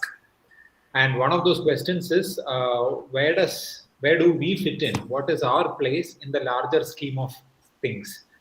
If you were to make a map of the entire universe, how is it going to look like in 3 dimensions? And so essentially, what is the large scale structure of our universe? What is the overall 3D architecture of our universe? And where does Earth or the solar system or our Milky Way galaxy, where does it fit into that? So this is like a cosmic cartography. Cartography, as you know, is the art and science of map making. And what I'm going to be talking about today is an observational campaign where astronomers have tried to carefully, meticulously, with a lot of painstaking observations, they have tried to put together a 3D map of the universe. Okay, so this is the most ambitious map-making exercise that the humankind has ever undertaken. Now, let me start by explaining why it is not so trivial to make a 3D map of the universe. So standing here on Earth, when a telescope on one of the ground-based observatories tries to look at the universe, what we see is the universe in the form of a hemisphere, which is called the celestial sphere. So the sky looks like a hemisphere to us, and we know that it's an imaginary sphere. There's no real sphere there. It's just our perception, and this imaginary sphere is called the celestial sphere. And what is really easy is to figure out where objects are on this celestial hemisphere. We can tell how high an object is with respect to horizon, and we can also tell how far away it is from the zenith, which is the topmost point, and also we can tell in which direction we should turn if we want to look at that object. Should we turn towards north, or should we turn towards west, or should we turn towards southeast, or should we turn in some other direction? So essentially, mapping the 2D positions of objects in the sky, that is not a big challenge, because we see an object in the sky. If we can fix its coordinate on this sky, which is a 2D surface, a 2-dimensional surface, then we have basically mapped, or we have given a 2D coordinate to that object. But if you want to make a 3D map of the large-scale structure of our universe, we also need to know how far away these objects are from us. Are the stars and the galaxies and the nebulae that we see, are they very close to us, or are they very far away from us? Determining distances to these objects is not trivial. We don't have a depth perception when we try to look at the night sky, because these objects are at ridiculously large distances from us. So only if we know the distance, only then we will have these 3 coordinates. If you can call it x, y, z in Cartesian, or you can call it r, theta, phi in spherical coordinates. These 3 coordinates, only if we have it, we can position that object in 3-dimensional space. So in this r, theta and phi are the angle with respect to the horizon, and how much you have to turn from wherever you are standing to look at that object. Those are the easy coordinates to determine. The real difficulty is in determining r, or the distance to that object. Okay. So before I go into explaining how astronomers carefully constructed the 3D map of the universe, let me just give you a perspective on what we know about our local universe through observations. Okay, so we know that our own sun is part of a large collection of 200 billion stars, which we refer to as the Milky Way. If we carefully map the positions of objects within our own Milky Way galaxy, and if we plot them in a proper coordinate system, we will find that the galaxy has a disc-like structure. So for many years, astronomers have been trying to put together the architecture or the morphology of our galaxy. And it's not very easy because we are embedded within the galaxy. So it's not very easy for us to understand how our galaxy would look like if we could travel out of our galaxy and look at it. But by carefully mapping positions of stars, nebulae, etc., now we know that our galaxy has a disc-like structure, and the disc has a spiral structure within it. Therefore, we say that our Milky Way is a spiral galaxy. Now, the Milky Way and its neighboring big galaxy Andromeda, both these galaxies are gravitationally bound together, and in fact, they form a large conglomeration of galaxies, which is referred to as the local group. The local group is a gravitationally bound entity within this local group. There are some hundreds of galaxies, but the big galaxies are Milky Way and Andromeda. Everything else is a dwarf galaxy, and they form a gravitationally bound system. So that's the local group. Now, galaxy groups are not the biggest structures. Even bigger than galaxy groups, even more massive than galaxy groups, are galaxy clusters. So here is a picture of one of the nearby galaxy cluster. This is called the Virgo galaxy cluster. It is at a distance of 16 million parsec from us. 1 parsec is about 3 light years. So in this image, all the extended objects that you are seeing, okay, all the fuzzy things that you are seeing, they are all individual galaxies with billions of stars within them, and they are all roughly at the same distance from us. They are co-spatial in space. and they again form a gravitationally bound structure called a Virgo cluster. So clusters are more massive, they are bigger gravitationally bound structures compared to groups. Just like Virgo, there are other galaxy clusters in the nearby universe. This is an example of Coma galaxy cluster. These are real images. Here again, except for some bright spiky dots that you are seeing, which are stars in our own Milky Way galaxy, every other object that you see in this image is a galaxy in itself, and they are all again co-spatial. They exist in the same region of space, and they are gravitationally influencing each other, so they form a bound structure. And in this image, they all look very tiny because, again, the individual galaxies in the Coma galaxy cluster are at very large distances from us. So the reason why I wanted to show you these pictures is to lay this idea that galaxies don't exist in isolation. At least not all galaxies exist in isolation. They tend to form groups and clusters. So we know that there are these groups and clusters that exist in the local universe. Now, if you could zoom out, if you could zoom further and further out and expand the physical scale of things, then at the largest physical scales, how does our universe look in 3 dimensions? That's the question. So how is matter organized in our universe at large scales? Another way of asking that the same question is, how are galaxies organized in our universe in 3-dimensional space? Okay. So as I mentioned, if you want to find an answer to this, if you want to make a map of the universe with galaxies as the individual data points, then because galaxies are the fundamental building blocks of our universe, then you need to know where they are in our sky, and you also need to know how far away they are. Now, where they are in the sky is fairly easy to determine compared to how far away they are. So how do astronomers go about determining or estimating the distances to galaxies? Now, the technique that is used involves measuring the spectrum of those galaxies.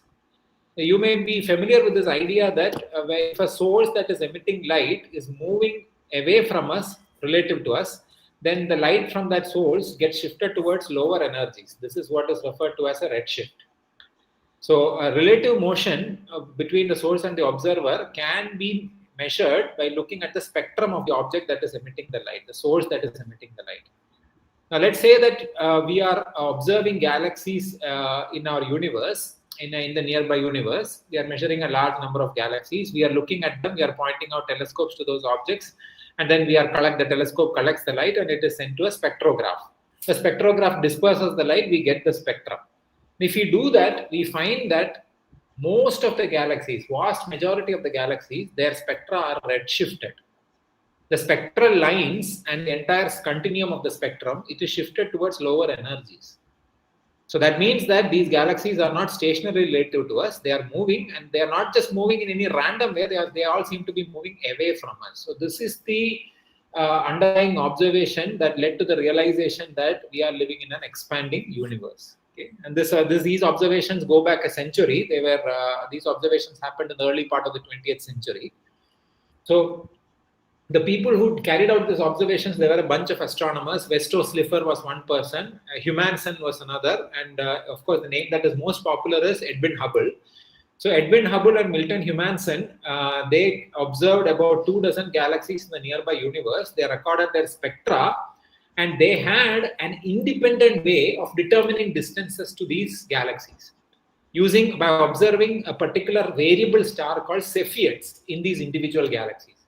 So using these Cepheids, by identifying individual Cepheids in these 24 galaxies that constituted their sample, when they were carrying out these observations in the early 1900s, they could estimate the distances to those galaxies. They also recorded the spectrum, and from the spectra, they were able to calculate what is the radial component of the velocities of these galaxies. And when they plotted these two quantities, they found out that it's like a scatter plot, except that there seems to be a positive correlation between how fast galaxies are receding from us and how far away they are. And the positive correlation, you can formalize it by fitting a regression line, and the slope of that line will tell you the constant of proportionality between radial velocity and distance. And so the underlying idea is that the farther away a galaxy is, the faster it is receding, which means that if you can record the spectrum of a galaxy, and if you can find out how far away it is receding, then using this well-calibrated, well-understood relationship, you can estimate the distance to that. In other words, redshift can be a proxy for distance. So if you can record the spectra of millions of galaxies in our universe, then from that spectra, you can determine how far away they are from us in redshift units. So now you have determined the third crucial coordinate that is required to position those galaxies in three-dimensional space. You have to record the spectra. That's the bottom line. So starting in the beginning of early 2000, there were a number of galaxy redshift surveys that were undertaken. So these were massive surveys that looked at large slices of our night sky, and it tried to take images of individual objects in the night sky in multiple filters, and then it also tried to record the spectrum of those individual objects. Okay, so these are massive, big observational campaigns involving many collaborating institutes, universities, research centers, astronomers. So I'm going to talk about one such very ambitious, very famous survey. This is called the Sloan Digital Sky Survey, SDSS for short. The survey started in 2000, and a major part of the survey got over in 2008. But even now, the Sloan Digital Sky Survey is continuing in some other variation of it. Okay. So what you are seeing here in the slide is the telescope that was used to carry out the Sloan Digital Sky Survey. This is the Apache Point Observatory, which is a telescope observatory that is located in the state of New Mexico in North America. New Mexico is about 33 degrees above the Earth's equator, which means that from that particular location, you cannot access the entire sky. The farther you go from the equator, less and less of the sky becomes accessible. The entire sky becomes accessible. So since New Mexico is located way above the equator, from that particular location, they could access only about 25% of the sky. Okay? So this survey could look at only 25% of the sky, which is quite a large number still. And what it did is the telescope was pointed into different patches of the sky. A single pointing of the Sloan Digital Sky Survey telescope would cover a patch of the sky that is roughly of the size of 6 full moons, about 3 square degrees across. So that's about the size of 6 full moons, a single pointing. And it will take pictures or deep images of that patches of the sky, and then they will determine what sources are present in that patch of the sky, how many stars are there, how many look like galaxies, etc.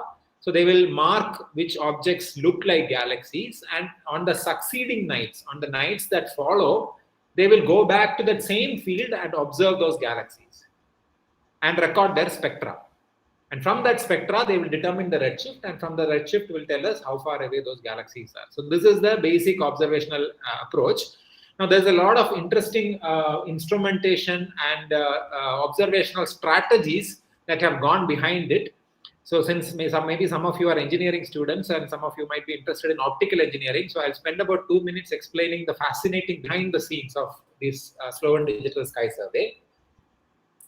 So here is an image of a 3 square degree field that Sloan Digital Sky Survey took of the night sky. Okay, so this is roughly about 3 square degrees, and this is an actual image from the Sloan Digital Sky Survey. You can see that most of the objects look like dots, but not every dot is a star. Some of them could be galaxies. So then there is an algorithm that tries to identify which objects are showing slightly elongated structure. If they are showing some slightly elongated structure, then they are likely to be galaxies. So those objects are identified. Then what happens is an aluminum plate like this is taken. Okay, this aluminum plate is about 60 inches in diameter, and it's only a few inches in thickness, maybe less than an inch in thickness. It's almost wafer thin, this aluminum plate. And you can see that this aluminum plate has many pinholes in it. Okay, so these are small holes, extremely finely drilled holes of the size of a few micron. The tolerance of these or the error in the size of these holes is less than a few micron, maybe like 6 micron or 9 micron. That's the tolerance of these pinholes.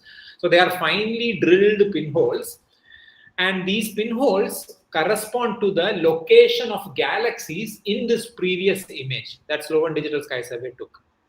So let's say that this image was taken on Monday. Then on Tuesday, the analysis will be done on how many of these objects look like galaxies. And by Wednesday or so, a plate with all these holes will be drilled.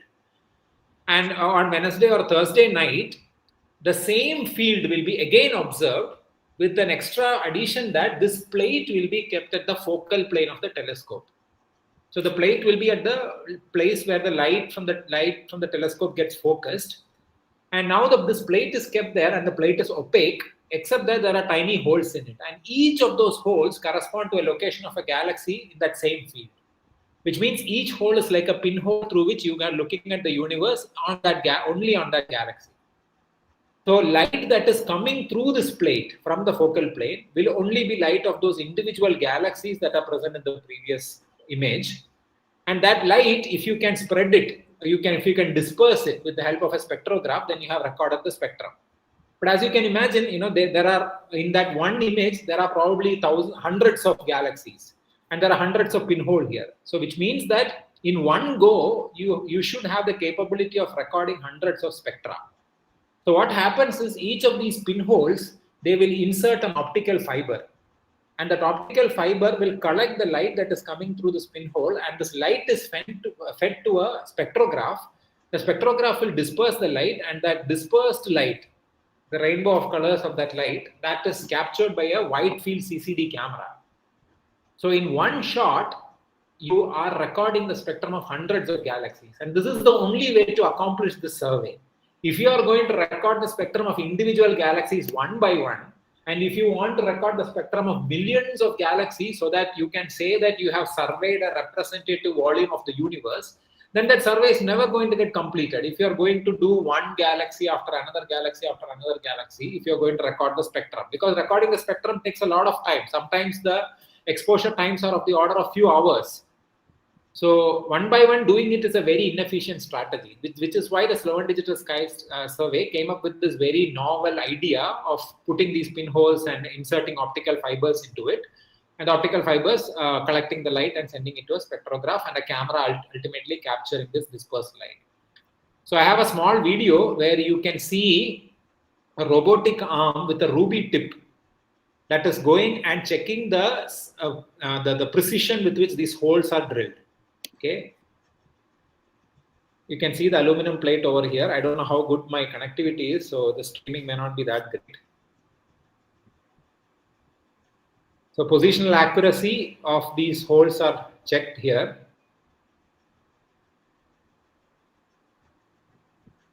The tolerance is about 9 micron, which means these are not like big holes, these are literally pinholes.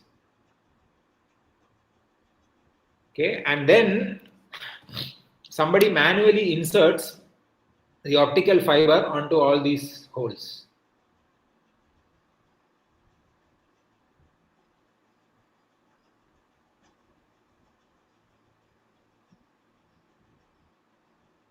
So there's a video, it's a time-lapse video that shows these optical fibers getting inserted. So if you ever want to apply for a job in astronomy, this is an interesting job that you can apply to. Just go there every night and insert optical fibers into these holes. So this technique is called fiber-fed multi-object spectroscopy. Okay, it's very easy to understand. The light is being fed into the spectrograph through optical fibers, and in one go, you are observing multiple objects. Therefore, it's called fiber-fed multi-object spectroscopy. This facility, this optical facility, is now available in many big observatories. Many big observatories have multi-object spectrographs now. Some are fiber-fed, some are not fiber-fed. Now, this is a slightly longer video, maybe like a minute or so long. Here, it's a time-lapse video. The video basically shows what happens on a given night at the Slow and Digital Sky Survey. How do they prepare the observatory for the observations? Okay, so let me play this video. So this is the dome of the Slow and telescope. So before sunset, an astronomer comes and takes the aluminum plates, cartridges basically, and that's the Slow and 2.5 meter telescope. That's the back side. There may be a slight delay in what I'm saying and what you are seeing, okay, because of the data bandwidth. So they remove the plates from the previous night and they insert the new set of plates.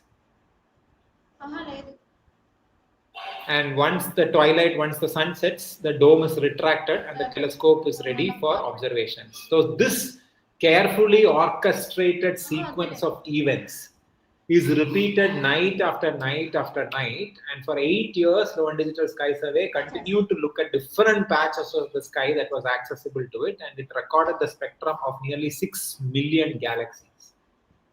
And based on the spectra, it could determine the distances to 6 million galaxies, and the images will anyway tell you what are the X and Y coordinates of those galaxies in the sky. The spectrum will tell you how far away they are. So you have the 3D coordinates of 6 million galaxies, and using that, SDSS rendered or produced a 3D map of the universe. Now, we cannot show 3D map on a 2D computer screen.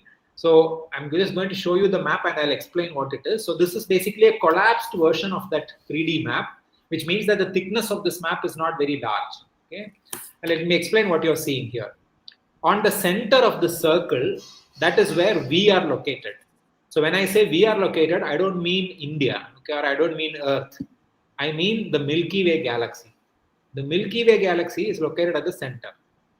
Now the perimeter or the circumference of the circle is at a distance of 2 billion light years from the center. Okay, so you can see redshift marked here, and remember redshift is a proxy for distance. So from the center to the circumference, the distance is 2 billion light years. These two areas, they are black. They are blank because remember that Slow and Digital Sky Survey from its location in New Mexico cannot access the entire sky. So therefore, there's no data available for these patches. These are the patches for which data were available. If I were to zoom into this graph or figure, you can see that it's made of dots, individual pixels.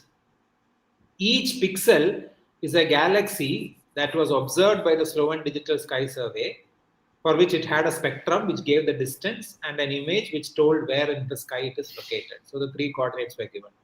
The green dots are spiral galaxies and the red dots are massive giant elliptical galaxies. Okay, and the yellow are also spirals and lenticular galaxies. Okay, so what you are looking at here is the most ambitious, the biggest map that human species has ever made.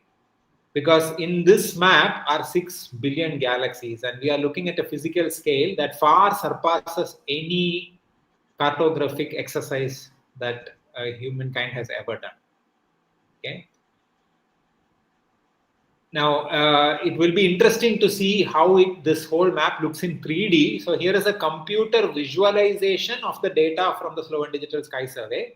So imagine that you are on a spaceship and you are traveling through this 3D to this map that the SDSS had given, and this is how it's going to look like.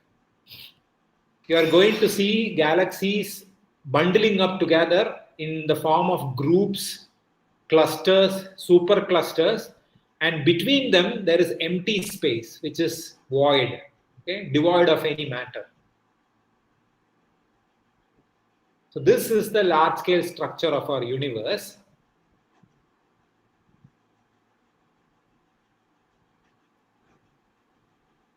This video runs for like 2 minutes, so I guess you guys got an idea, so I'll move on. So if you now look at this map, and if you ask yourself, so how do I describe the architecture of our universe? Well, one thing that we can straight away understand is that galaxies are not uniformly distributed in space. Okay? Doesn't look like it's a uniform distribution. Neither are the galaxies randomly distributed. Doesn't look like the things are randomly jumbled. There seems to be some kind of an intricate pattern, sort of a web-like structure, right? Where you have these huge filaments and sheets made of galaxies, and in between there is empty space or void. So it looks very much like a spider's web, and therefore this is very poetically, this is referred to as the cosmic web. Okay?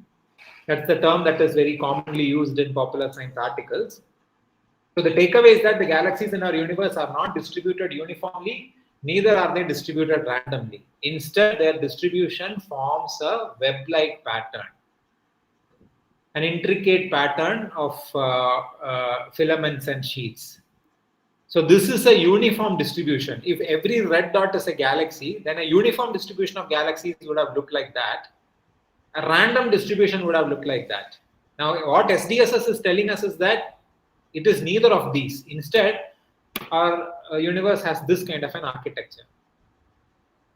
This is uniform distribution, random distribution, web-like distribution. So now the most important question is, how did this web-like distribution come about? Okay, we know there are multiple lines of evidence that suggest that our universe had a beginning, which is what we refer to as the Big Bang. So if our universe had a beginning, then from the initial conditions, from the primordial conditions, how did this web-like architecture come about? How did matter organize itself into this kind of elementary structure? So this is a question that's actively investigated in cosmology, and often astronomers use the help of numerical simulations using supercomputers to simulate the formation of these large-scale structures starting from some initial conditions. Now, those initial conditions are inspired by observations. They're not just like random initial conditions. The initial conditions have some scientific basis. I don't have time to go into it. In the Q&A, if there is any discussion, I can maybe say a few more things about that. But let me just tell you that the initial conditions primarily come from observing the cosmic microwave background radiation, which is the oldest photons that are available to us. The CMB is 13 billion years old. So every cosmic microwave background photon that the detector would detect, microwave detector would detect, or an antenna would gather, that each of those photons are 13 billion years old, and they come to us from a time when the universe was only 100,000 years old. So that CMB, cosmic microwave background, tells us what was the initial condition in the universe when the universe was only a few 100,000 years old. And using those initial conditions as the starting point, numerical simulations with some laws of physics put into it, they try to reproduce these large-scale structures, and they have successfully done so. Okay. So just to put things in perspective, if you want to carry an image back into back with you in your head, then this is what it is. Imagine that the background is the cosmic web, and if you take one pixel in that cosmic web, in this huge map that we have drawn in this large canvas, then one of those dots is a Milky Way galaxy. The Milky Way galaxy has 200 billion stars. One of those stars is the sun, which is about 2/3 the distance from the center of our galaxy. And around the sun, there are a whole lot of things that are moving around: asteroids, planets, minor planets, major planets, comets, everything. And one of those objects is the Earth, the blue marble in which we live. And on Earth the land mass is only 30%, and the rest of it is water. And within that is where we move around. Okay. So in this vast canvas that astronomy has shown us, this is our position. So it puts things in the cosmic perspective, this kind of a exercise. Now, finally, in the last 1 minute, I want to leave you with this very interesting thought. So on the right-hand side of your screen, what you are seeing is the large-scale structure of our universe as seen by Sloan Digital Sky Survey and other surveys. What I have shown here is actually a computer simulation of the large-scale structure. So wherever you see something bright, that's a big galaxy, and around that you can see there are many other big galaxies, and they form this intricate web, which we call the cosmic web. So there are galaxy groups, galaxy clusters, superclusters, etc. And on the left-hand side, what you are looking at, probably you already guessed it, is an electron microscope image of a small part of the human brain. So you can see that in the human brain, if you look at it, if you magnify, if you zoom into the small slice of the human brain, you can see a similar architecture between the neurons. The neurons are connected to each other through this intricate network of connections. Okay, and so every nerve cell is connected to every other nerve cell through this complex pattern. So in the 0th order, or maybe in the 1st order also, these two structures look remarkably similar. There's a lot of structural similarity between how nerve cells are networked within the human brain and how matter is organized in the largest physical scales. So I'm not saying that one is responsible for the other or one is the reason for the other. All I'm saying is that there is some structural similarity. Okay, if you take the size of the human brain and compare it with the scale at which Sloan Digital Sky Survey has rendered a map, we are talking about a difference in scale that is 27 orders of magnitude. Okay, so that is 1 followed by 27 zeros. So two of the extremes we are comparing. And we also know that the physical forces that are responsible for the complex network of neurons in the brain and the network of galaxies is completely different. In the case of the universe, it's gravity that is driving the structure formation. And in the case of neurons in our brain, it is the chemical bonds, chemical reactions that are primarily causing these networks, action potentials and things like that. So therefore, there's no causal connection between the one and the other, but I just wanted to make this superficial comparison. So there is a question that one can ask: can diverse physical processes, gravity in the case of the universe and chemical reactions in the case of the human brain, operating at different scales, build structures with similar levels of complexity and self-organization? A very interesting question that one can ask. So it looks like Mother Nature has used the same blueprint to come up with two of its most complex creations. Okay, one is the cosmos, the universe, and the other is the human brain. So with that, let me conclude the presentation. If you want to learn, if you want to read more about it, here is a popular book that is written on the cosmic web structure. The book is called The Cosmic Web: The Mysterious Architecture of the Universe by Richard Goat. Okay, this is written for a popular audience. It's accessible at that level. So with that, let me stop sharing this presentation, and I'll be happy to answer questions. Thank you, sir. That was a really wonderful talk, and you left us with a really good thought at the end. It was a very dramatic climax to the talk. Now we have questions, and I'd like to take the first question that Shweta herself has asked. She asked, why are galaxies only flat and disc-shaped? Yeah, so that has got to do with angular momentum conservation. So what, see the primordial stuff from which these galaxies formed, if they had even a tiny net rotation, then as they collapse to form these concrete structures like individual galaxies, their spin will keep increasing, which means that material is going to get pushed perpendicular to the rotation axis. The same happens in the case of planet formation also. You can ask the same question: why are all the planets in the solar system in one plane? Why are they not in different plane? Because when from the pre-solar nebula, when our solar system formed, most of the material got condensed in the center and formed the sun. But the initial nebula had a small rotation, but actually as it shrunk in size, it started spinning faster and faster to conserve angular momentum, and that caused the material to spread in a thin disk orthogonal to the rotation axis. So this resulted in the all the planets forming in one disk, and the same is true for galaxies as well. But having said that, let me also mention that there are galaxies that don't have this disk morphology.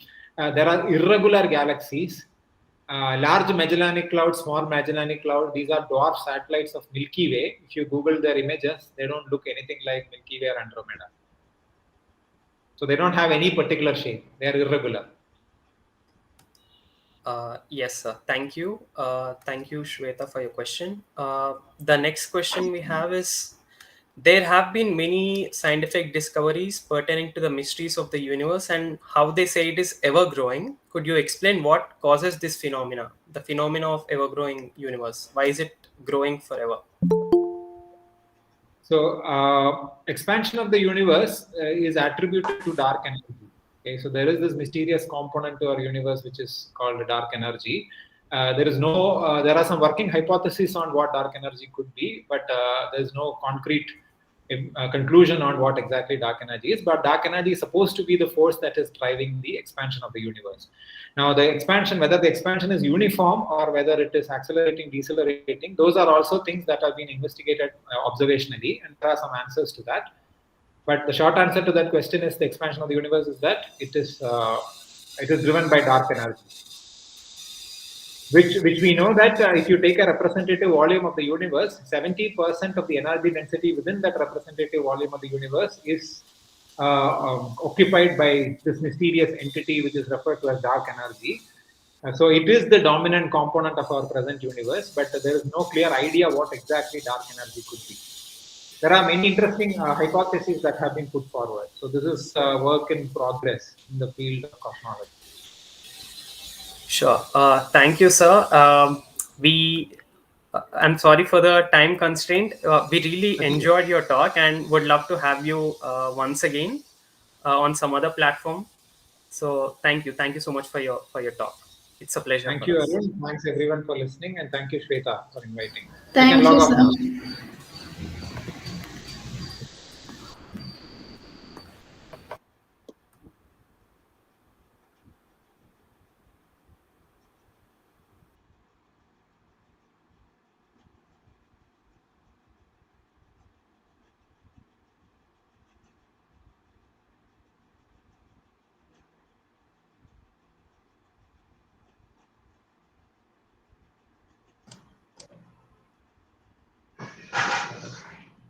Hello, good afternoon, everyone. So, after the previous three very interesting talks about cosmology, the formation of universe, and how the universe took its structure, we also saw about the dark matter and the real atomic matter and the differences between them, etc.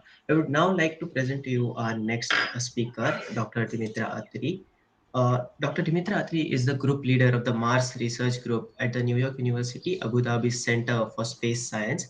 He is the principal investigator of the Aspire Award for Research Excellence grant for conducting research with the UAE's Hope mission to Mars. Using data from various space missions, his group is investigating how Mars lost most of its atmosphere and water, and the possibility of finding extinct or extant life on the planet. He is using data from UAE's Emirates Mars mission and NASA's Maven mission to answer the former, and NASA's Curiosity and Perseverance rover data to answer the latter. He is a member of UAE Space Agency's upcoming asteroid belt mission. Emirates mission to the asteroid belt, he is also interested in human space exploration and is investigating how radiation in outer space impacts astronauts in long-term space missions, especially for future crewed missions to Mars. He's developing strategies on how to sustainably explore Moon and Mars, and in coming decades, and developing in situ resource utilization capabilities. Before working at the New York University Abu Dhabi, he was a research scientist at the Blue Marble Space Institute in Seattle and a lecturer at the University of Kansas. He has also had visiting positions at KIT in Germany and Tata Institute of Fundamental Research in Mumbai. He earned his PhD in physics from University of Kansas. He regularly serves on committees of NASA and NSF and referees for major astrophysics, planetary science, and astrobiology journals. We are very pleased to have you at Orpheus, sir. Please continue with your talk. Yeah, thank you, Aman, for the introduction, and thank you, Arun, for the invitation, and to all the organizers for organizing this wonderful event. I am not allowed to share my screen. Can someone give me the permission? Yes, sir, give us a second.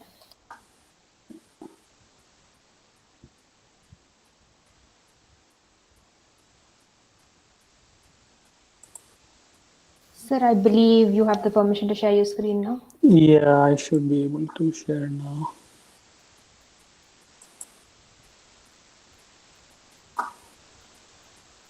Okay, I hope you're able to see this. Yes, sir. All right, so yeah, whenever you want me to stop, just let me know 5 minutes in advance so that I can wrap it up, because I can talk about this, going on and on. So I will talk about the possibility of finding life in the solar system and beyond. So in case you were wondering, New York University and Abu Dhabi, well, NYU now has 3 campuses. In addition to a campus in New York, it has a campus in Abu Dhabi and Shanghai. So I'm in the Abu Dhabi campus. And the interesting thing is, the last time when there was a window open for missions going to Mars, so it had 3 missions: UAE's Hope probe, US's Perseverance rover, and China's Tianwen-1. And all 3 of them were at places where NYU had campus. So this was pretty interesting. And so, as you heard in the introduction, I'm involved with UAE's Hope mission. So Hope mission was launched in 2020. It reached the orbit of Mars in February 2021. And since then, my group is investigating many problems about Mars, which I will describe later on in my talk. So let me start with our solar system. So we have 8 planets. While I was growing up, we had 9. And you can see there are 2 types of planets. One are called terrestrial planets, like the Earth, where you have a surface. And then 4 of them are gas giants, as the name suggests. They are mostly made of gas. They don't have a surface where you can go and stand, for example. Now, this was the picture of all the planets that we knew a couple of decades ago. But then things changed in the 90s. There was a discovery of 2 planets orbiting a pulsar. And then 2 people discovered planets orbiting around a G-type star. So our sun is also a G-type star. And so the gentlemen on the right, Michael Mayer and Didier Queloz, they got the Nobel Prize in Physics for their discovery. And now, after this, things grew. So the number of planets that we observed increased. So 2 decades ago, you saw a lot of heavy and big planets, as you can see on the top right screen. A decade ago, roughly, you can see already from 59, the number of planets grew. Our detection sensitivity also increased. And so you can see more low mass, more smaller planets. And present day, this is from a few months ago, you can see that there are so many planets now, much smaller even than the Earth. And we have many planets now which are comparable to the Earth. And so there are more than 5,000 confirmed planets within our galaxy. And this number is just going to explode now. And soon you will have hundreds of thousands of planets within our galaxy and possibly beyond our galaxy. So these planets, these are not just individual planets. Some are planetary systems, just like we have our solar system. So one example is this TRAPPIST-1 system with 7 planets, which are 40 light years away. Then you have the Kepler-90 system with 8 planets. It is 2,840 light years away. So now the question is, okay, we have discovered so many planetary systems now. The main question now is, are any of these habitable? And if they are, how do we find them? So we need to develop a basic understanding. We need to understand what makes a planet capable of hosting life, whether that life is native to the planet or is it delivered from elsewhere. And so this is the major challenge now, how to identify such planets within the solar system and beyond. All right. So this, I'm pretty sure some of you have seen earlier. This is the idea of planetary habitability. It was proposed by Jim Casting and others in the 90s. And the idea is if a planet is too close to a star, then it is extremely hot. Then water cannot be in a liquid state. If it is too far, it becomes too cold. So you have to be in a zone where water can be present in a liquid form. And so the Earth is in that zone. So a zone around a star where a planet can have liquid water on its surface, that is called the habitable zone. And as you can see here, if you look at the star, which is right at the bottom, it is a red colored small star. The habitable zone is much closer. And if you see the star at the top, which is big bright star, the habitable zone is much further away. And this is a useful definition just to identify whether a planet is in a habitable zone or not. But this definition is too simple. The actual factors affecting habitability are just too many. And it would take me, a series of lectures just to explain all these different factors. So roughly, it depends on the type of the star, number of stellar effects, So, for example, the age of the star, its rotation, its magnetic field, how active it is, and so on. Then, what kind of a planetary system it is, what kind of orbit it is, what kind of delivery of volatiles, what kind of mechanism exists, and so on. And then the planet itself, the interior of the planet, the atmosphere of the planet, surface, orbital dynamics, and so on. There are so many factors which affect habitability. And so it is a highly interdisciplinary field, and it is a rapidly growing field just to understand how planet becomes habitable. And the problem is that we just have one sample, our own Earth.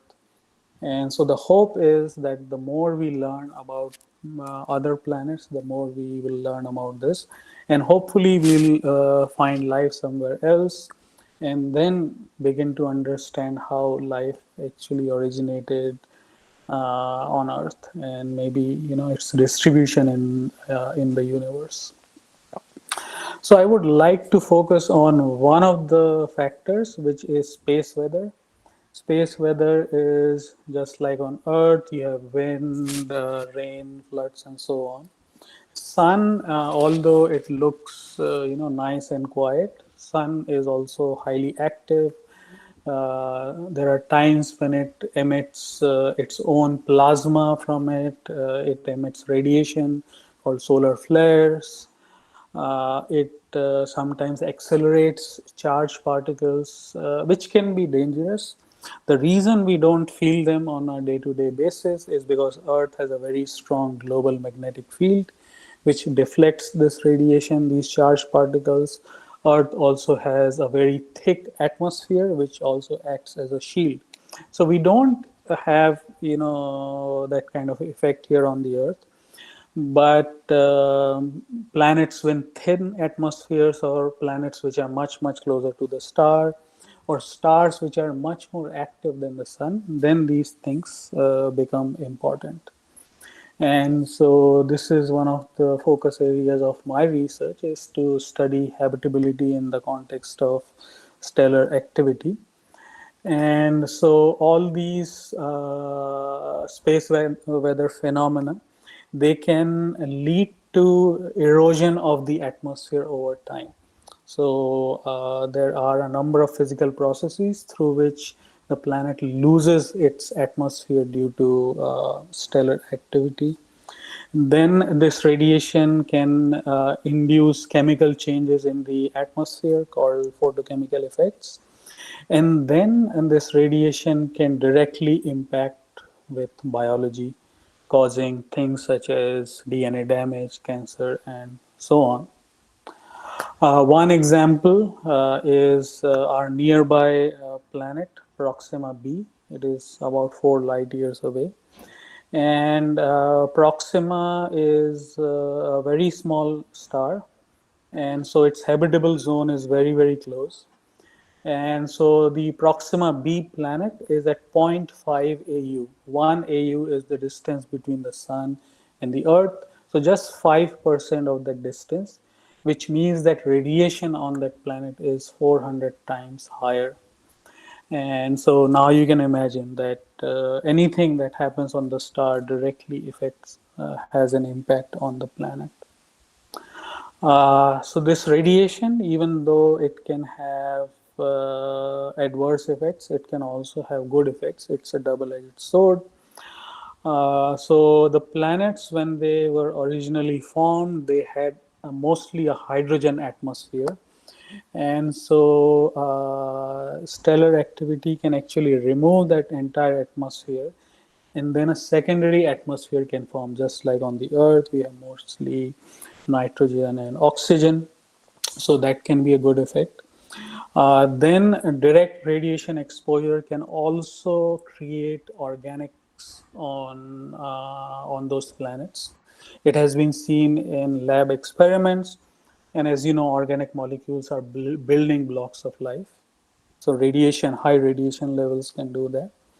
And then maybe when I talk to you about this chemistry caused by radiation, maybe this chemical disequilibrium, maybe these chemicals can produce some substances which can be utilized by life for its own metabolic activity. So there are all these possibilities where this radiation can be harmful. It can also be useful to life. And so this is a very interesting thing. So we did a study. We looked at different types of stars, and then we wanted to know what type of stars are the most suitable to host habitable planets. So we wanted to see how much of the atmosphere gets lost over a billion-year period. And so these are different categories of stars. So our sun is a type G star. So M category is very small and cold stars, and these are the most numerous. So 70% of the stars in our galaxy are these M stars. These are small. These are called M dwarfs. And so I wanted to see, what type of stars are most useful. So the lowest amount of loss you see is in M4, M10 category. Sun falls in the green intermediate range, and the blue ones have the highest amount of atmospheric loss. And so this is a theoretical prediction. Now, with telescopes like the James Webb Space Telescope, we'll be able to see the atmospheres of planets. We'll be able to even find out whether a planet has an atmosphere or not. So then we will test this hypothesis using real data now. So now coming to another aspect of my research, which is Mars. It is a perfect planet for people like me. Mars, about 4 billion years ago, was very much like the Earth. It had liquid water on the surface. On the left, you see an artist's impression of what Mars would look like. It had an ocean, seas, and so on. And it had conditions very similar to that on the Earth. Now, it was the same time when on Earth life originated. So maybe, Mars had life at that time. We don't know. And so this is one of the biggest open questions in planetary science. Did life originate on Mars? Did it evolve? Can we find that life now? Can we find signs of ancient life? And this is one of the open questions. And so we make use of orbiter data. So this UAE's HOPE mission, NASA has also an orbiter called MAVEN. And we study how sun impacts Mars, how it impacts its atmosphere and so on. And the idea is, so the question is, how did Mars become from an Earth-like planet to a complete cold and dry desert? And our understanding now is that due to solar activity, it lost most of its atmosphere gradually. And so this is what we are trying to figure out. So in this figure, these are all the complex physical processes which go on, which this is how solar activity links to different types of atmospheric processes on Mars. And by understanding these, we take real data from these missions, and then we try to figure out what happened. So we can trace it back in time, and then we can figure out how the atmosphere and climate of Mars evolved with time.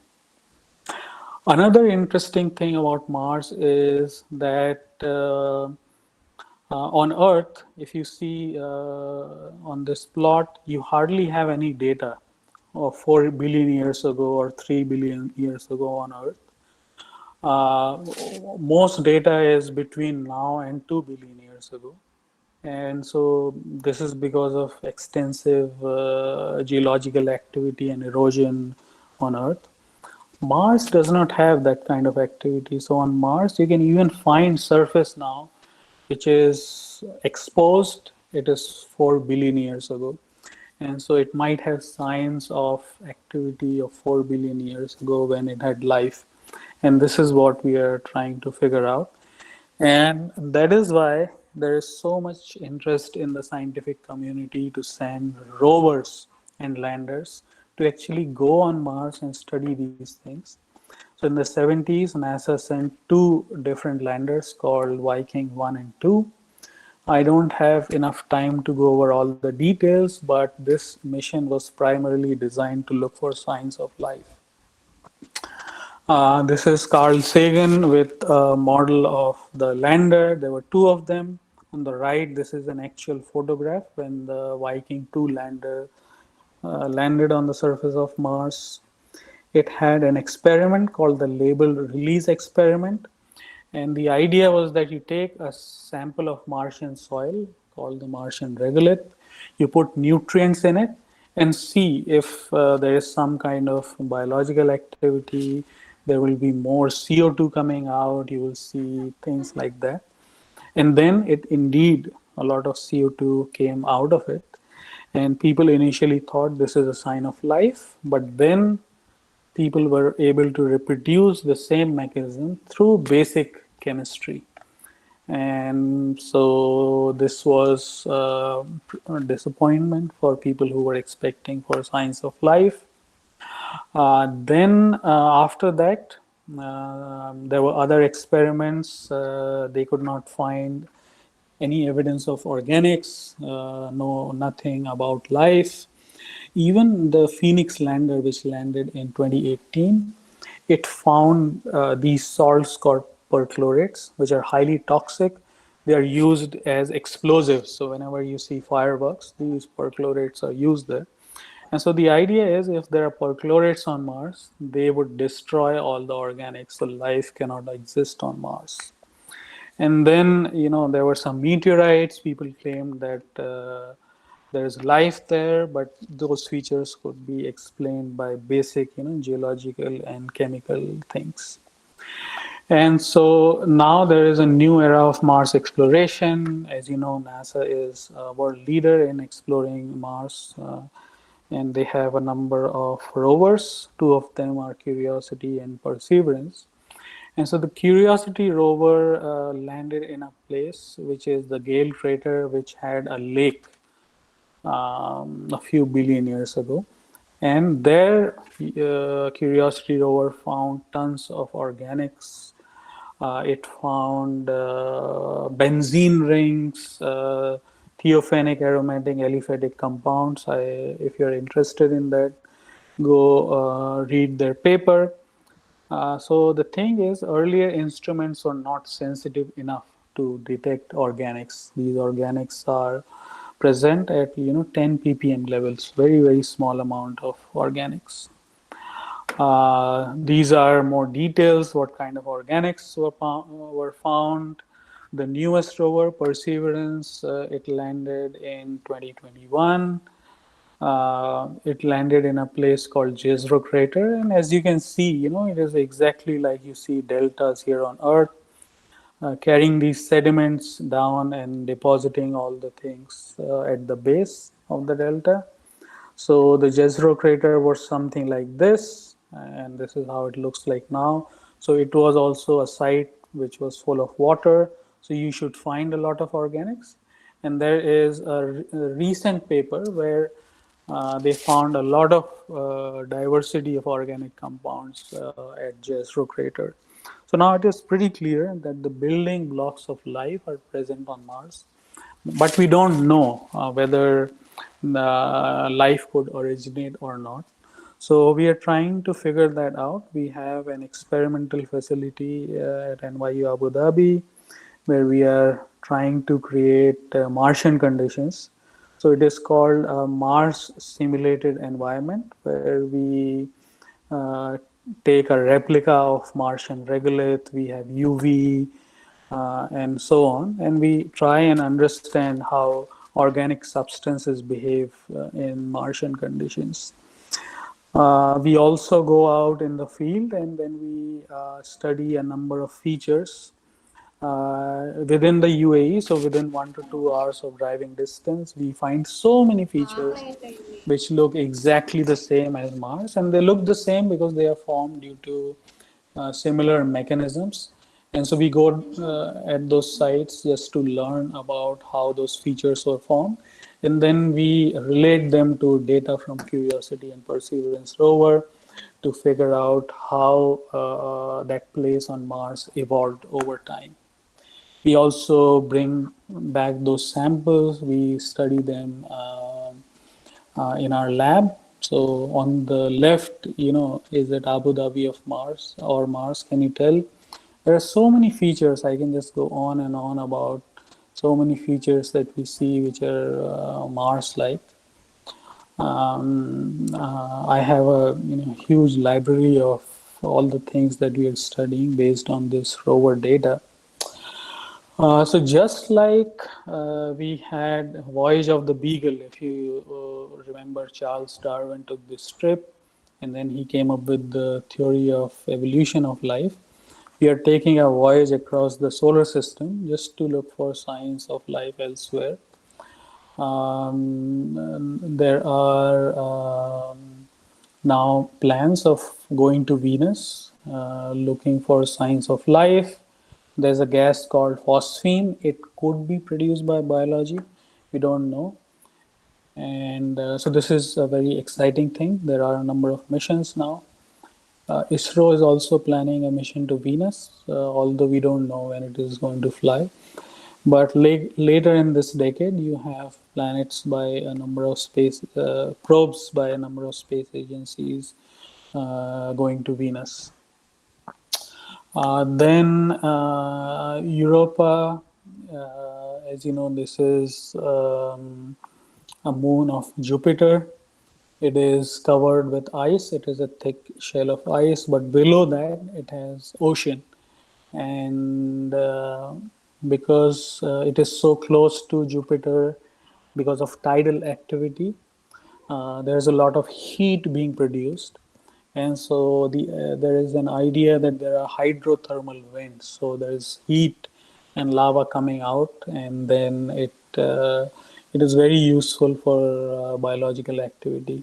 And so Europa is also very interesting. It could host life. There is a mission, Europa Clipper. There is a mission called JUICE and a couple of others which intend to explore this. This is more detail of the JUICE mission. So in addition to studying Europa in detail, it will go to other planets of Saturn, Ganymede, Callisto, planets of Jupiter, Ganymede, Callisto, and Europa.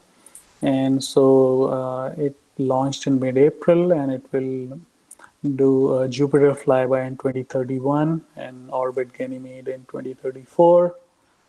Enceladus is a moon of Saturn. It has a thick ice crust. It also probably has global oceans.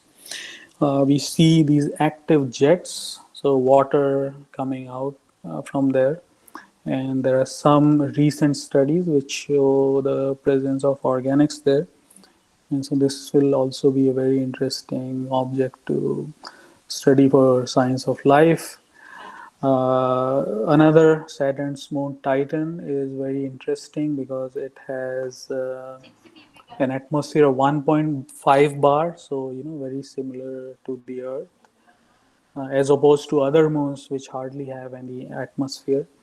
Its atmosphere is primarily methane and nitrogen, so it has hydrocarbon lakes.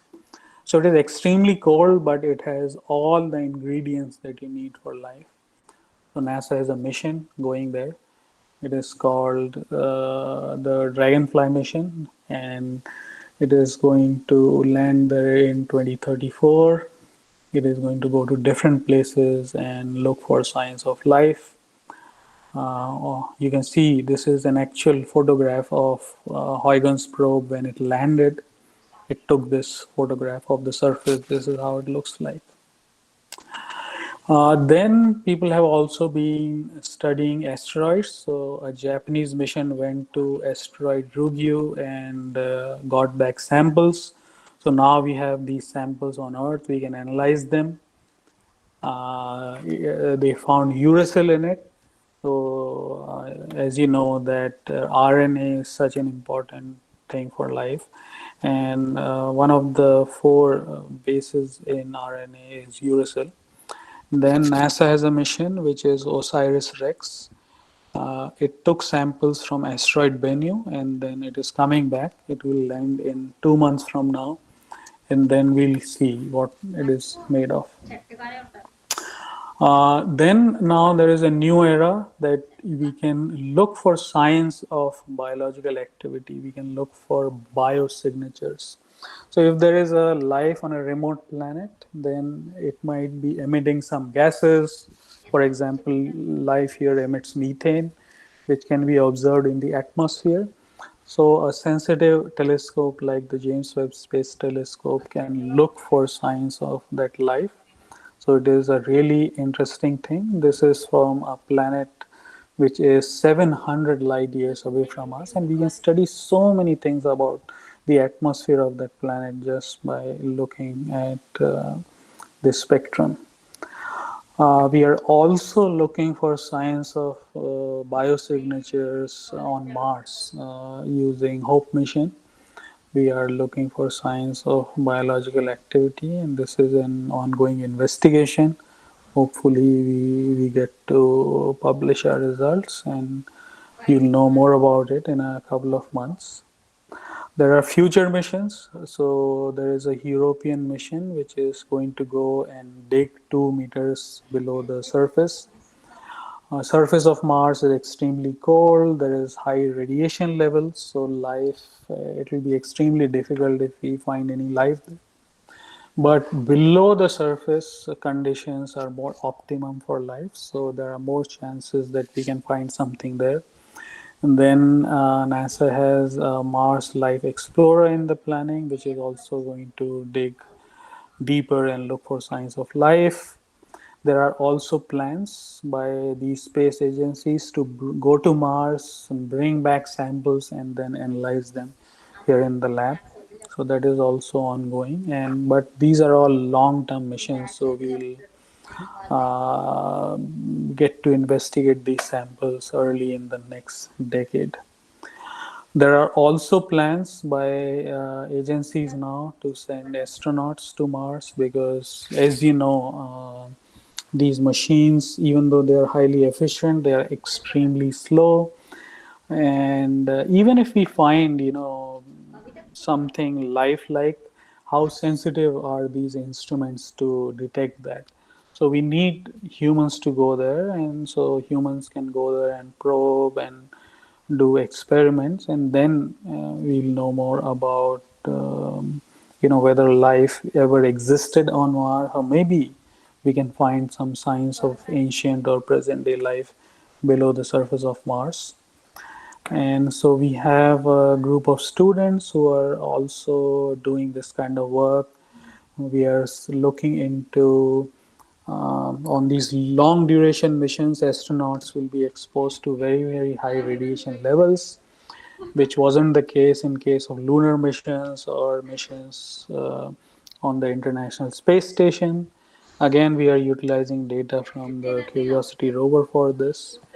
And we have a study where we do research and look at the impact of radiation on different organs of the human body.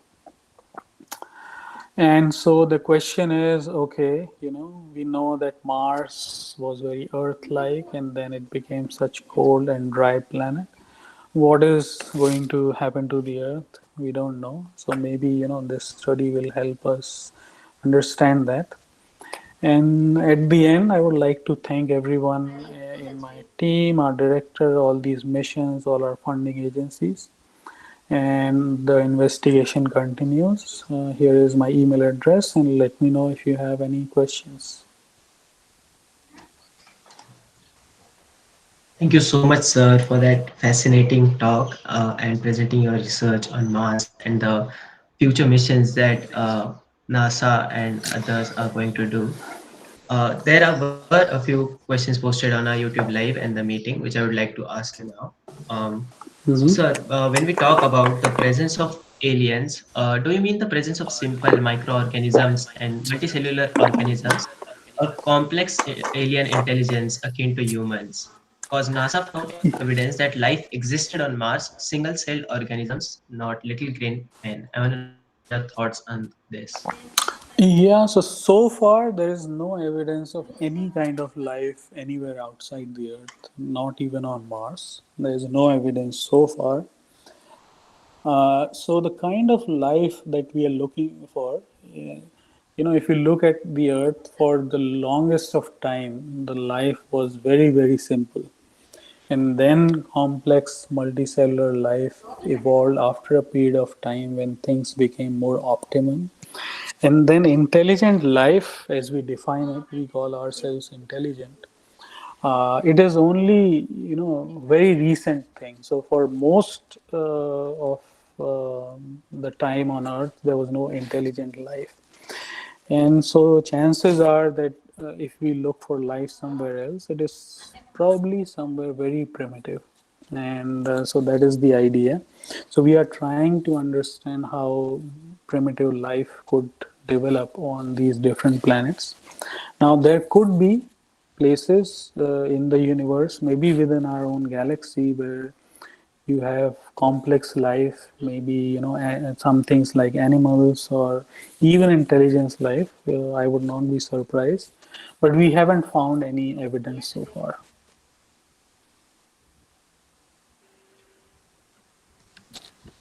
A So, question as that we discussed, that Mars had oceans a long time back. Are there any hope, like researchers hope that there might be water reservoirs under the surface of Mars, which might still have thriving life there? Yeah. So this is an active area of research. Especially in summer, the temperature becomes quite moderate.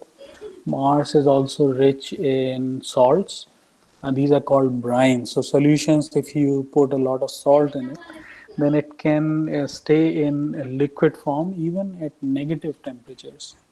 And so even at cold temperatures, you can have liquid water below the surface. And we are trying to identify places where liquid water can exist below the surface. And whether life exists there or not, we don't know, but there is a high probability that it does. Also, sir, as we said that we are planning a lot of missions to different places where we feel that we have liquid water to see if there are microorganismic life or not. Do you feel with these missions we might carry some pathogens which might actually end up destroying the life that's thriving there? Yeah, so this is a big concern, and this is called planetary protection. And ever since we decided to go elsewhere, so going to the moon or even now probes which go to Mars and other places, there are very strict protocols to sensitize these instruments. So all these instruments have to stick to these very strict planetary protection protocols. And because of COVID, we realize how we sanitize each and everything. So all these space probes have to be sanitized to a very high degree, and then there are inspections, and once everyone is happy with that, then these probes are sent there. So the chances of it contaminating something else are extremely low. Also, sir, there we have seen many space agencies to have a human habitation on Mars. How far, in your Mhm. opinion, are we from achieving sustainable human habitation on Mars? Yeah, I think it's pretty far away. It is not going to happen within this decade at least. And the main reason is funding. These missions are extremely expensive. First of all, to send probes on these places is one thing, but to send humans, it is extremely risky. So you have to make sure that you have all the life support system and so on. And that is why, for more than half a century, nobody sent astronauts to the moon, and it is very, very expensive. And but now agencies are planning to do this. They are going to start with the moon, And now there is an extreme competition between the US and China of establishing human bases on the moon. And in this decade, you will see this extreme competition. And the next destination is Mars. And so that might happen in the next decade or after that. Also, sir, as we are all fascinated by ISRO's attempt to make a soft landing on the south pole of the moon, how do you feel it would be helpful for further missions? Yeah, so this is a really good question. So this Chandrayaan 3, which just launched recently, it is going to attempt landing on August 23rd, I think. And this will be the first time a probe will go and land on the close to the south pole of the moon. No one has attempted to do that. So the polar regions, as you know, even on Earth, polar regions receives such low amount of sunlight, and so does the moon. And sunlight has UV radiation, so it can destroy samples. And so polar regions are places where there is so little sunlight. There are places which have not seen any sunlight. So you can have things accumulated there from 4.5 billion years ago. And so this is really interesting. We will get to see those pristine samples. We'll see that ice.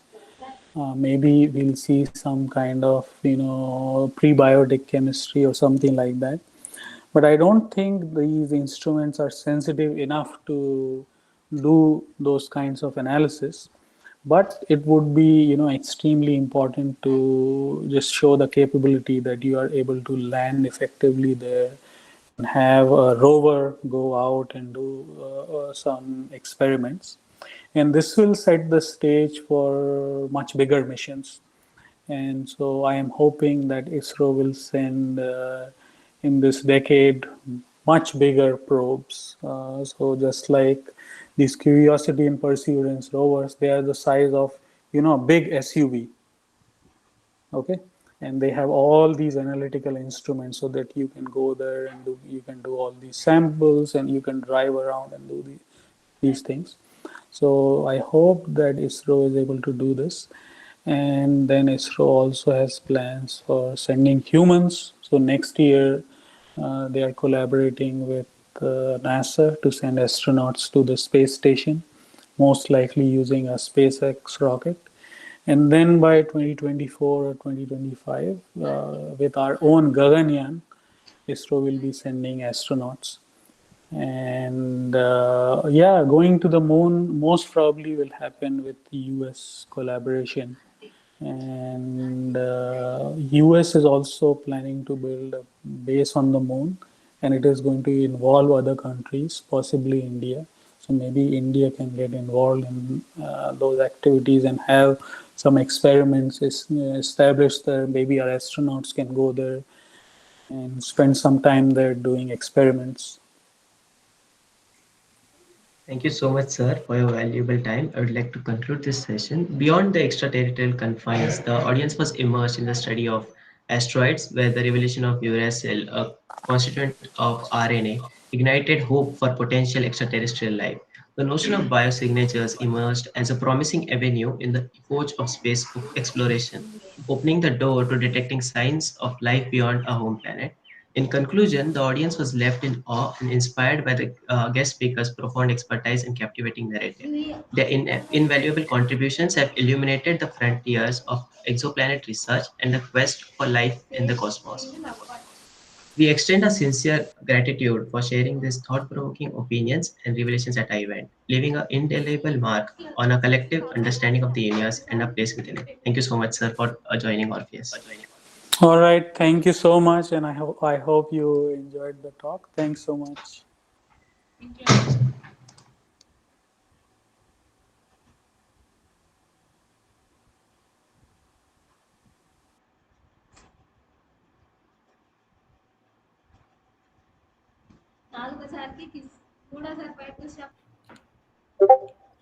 Good evening, everyone. Our last speaker of the day is someone who has dedicated most of his professional life to aerospace. He is the founder and CEO of satsearch.com, and their mission is to open up the space industry to everyone. Apart from being an aerospace engineer, he is also a planetary scientist. His work ranges from the design of space missions to the modeling and simulation of planetary rings. He has worked as an experienced researcher within the Stardust Network, where he was leading projects to develop and design technologies for active debris removal. From 2015 to 19, he was an analog astronaut for the Austrian Space Forum, working on Mars simulation missions. He is someone who is truly passionate and knowledgeable of space and its exploration. Ladies and gentlemen, we are very lucky to have him here with us today. From South Holland, Netherlands, please welcome Mr. Karthik Kumar. The stage is yours, sir. Thank you. You can still hear me, right? Yeah, we can hear you. Okay, great. Yeah, let me try to share my screen so I can share my presentation as well.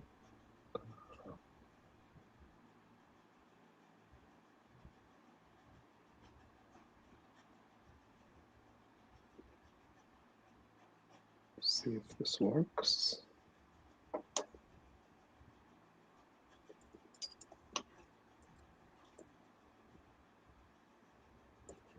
Okay, are you able to see my screen now?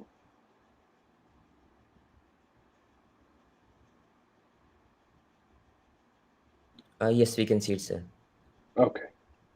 Are you able to see my slides, the first slide? Yes. It's visible. Okay, perfect.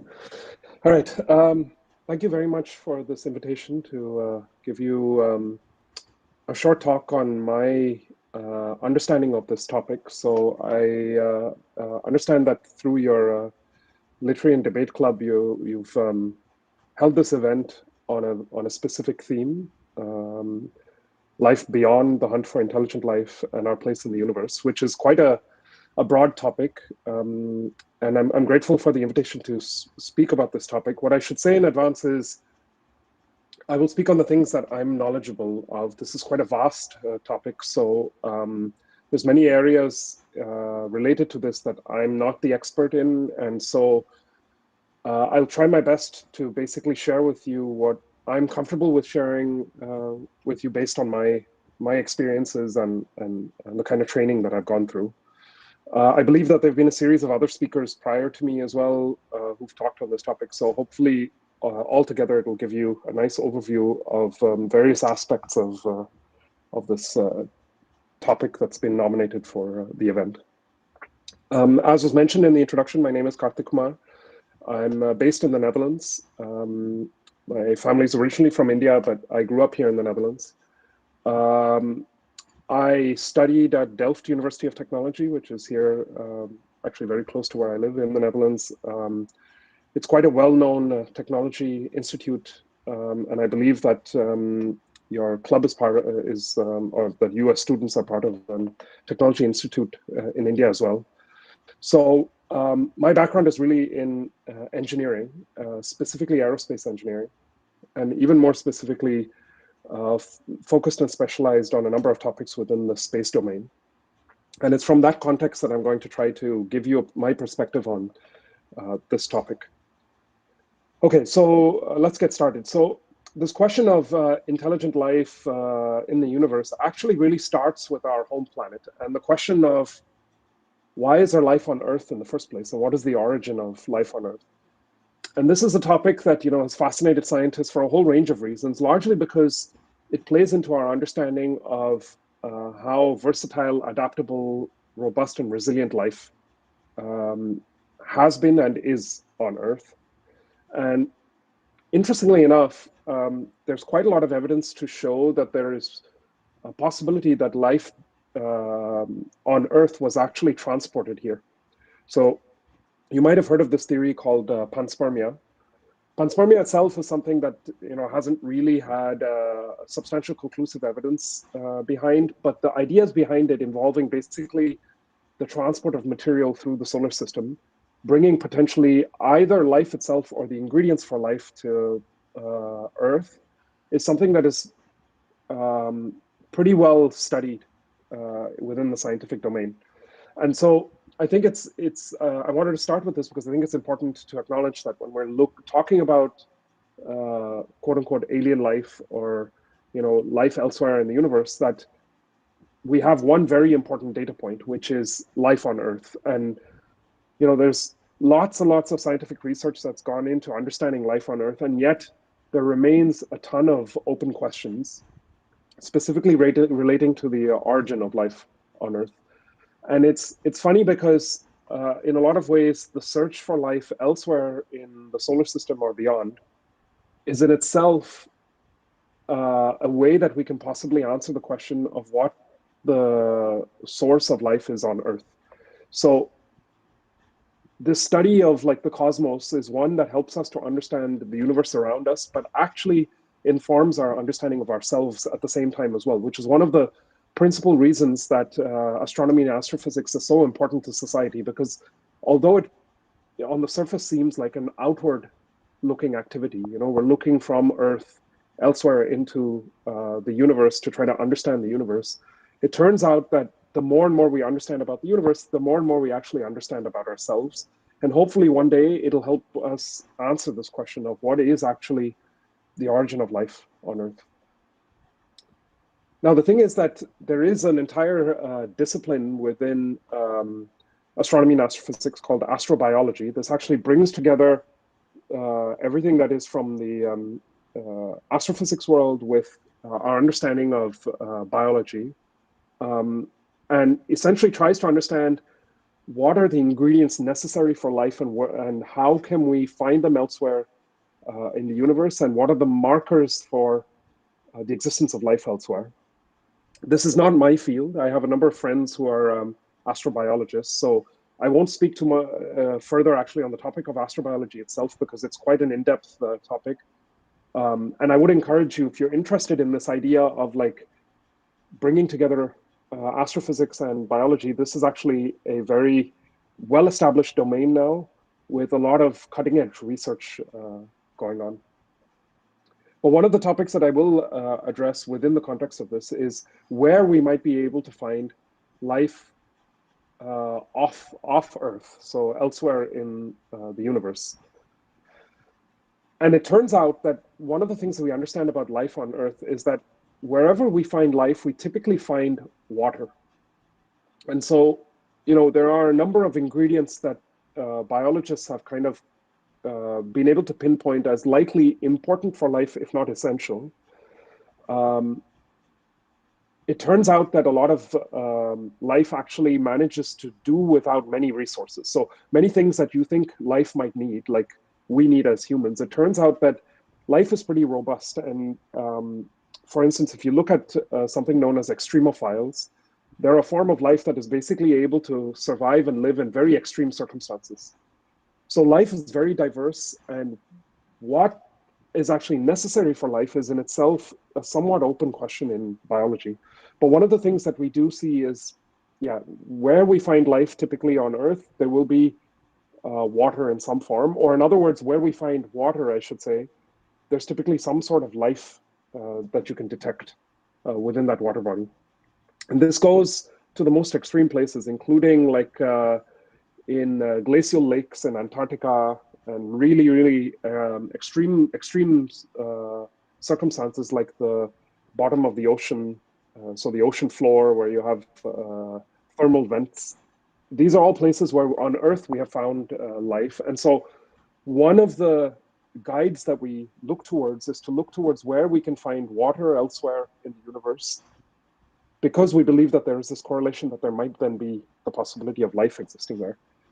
So if you keep that in mind, the question then comes to where is there potentially water elsewhere in the universe? And it turns out that actually there's a lot of water in a lot of different places. So these moons of Jupiter you might have heard of before, Ganymede and Europa, they're actually the target now of a lot of research and investigation, because our observations of these two moons actually suggest that they have a liquid ocean underneath the crust, underneath the outer core. There's a whole bunch of physics and dynamics that goes into the models that help us understand that this is likely. And the more data we get, the better we understand. But right now, it's seen to be with a pretty high probability that both of these have liquid water oceans. And liquid water is actually the form of water in which we expect potentially life to exist if it exists elsewhere in the solar system. And so these two objects are actually the focus of a lot of planetary science research at the moment. In fact, so much so that there are dedicated space missions being built and sent to Jupiter specifically to try to get more accurate data to help us understand the likelihood of there being this water ocean, whether it's a local ocean, whether it's what's known as a global ocean, and to start forming ideas on what the likelihood is as a result of not just the water, but other minerals, for instance, that are detected, that there could be life on either or both of these moons. In fact, recently there was a launch of a European Space Agency mission called JUICE, the Jupiter Icy Moons Explorer.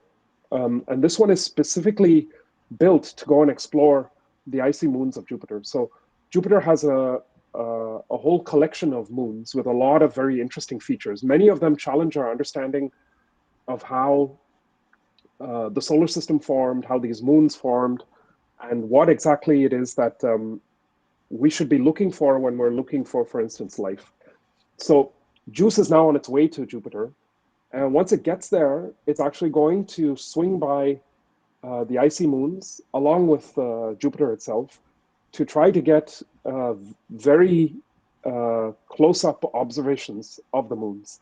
And from that, the idea is that we will hopefully get a new swath of data that will help us to ascertain, again, the likelihood that the moon is structured in a certain way, has a global ocean, for instance, what the mineral content is of that ocean, if it's, for instance, salty or not, which we believe has an important role to play in the ability for life to synthesize.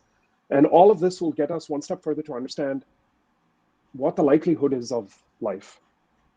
Now, you could ask the question, why do we not just send a spacecraft that just goes to the moon directly, drills through the crust, and then just tries to detect life?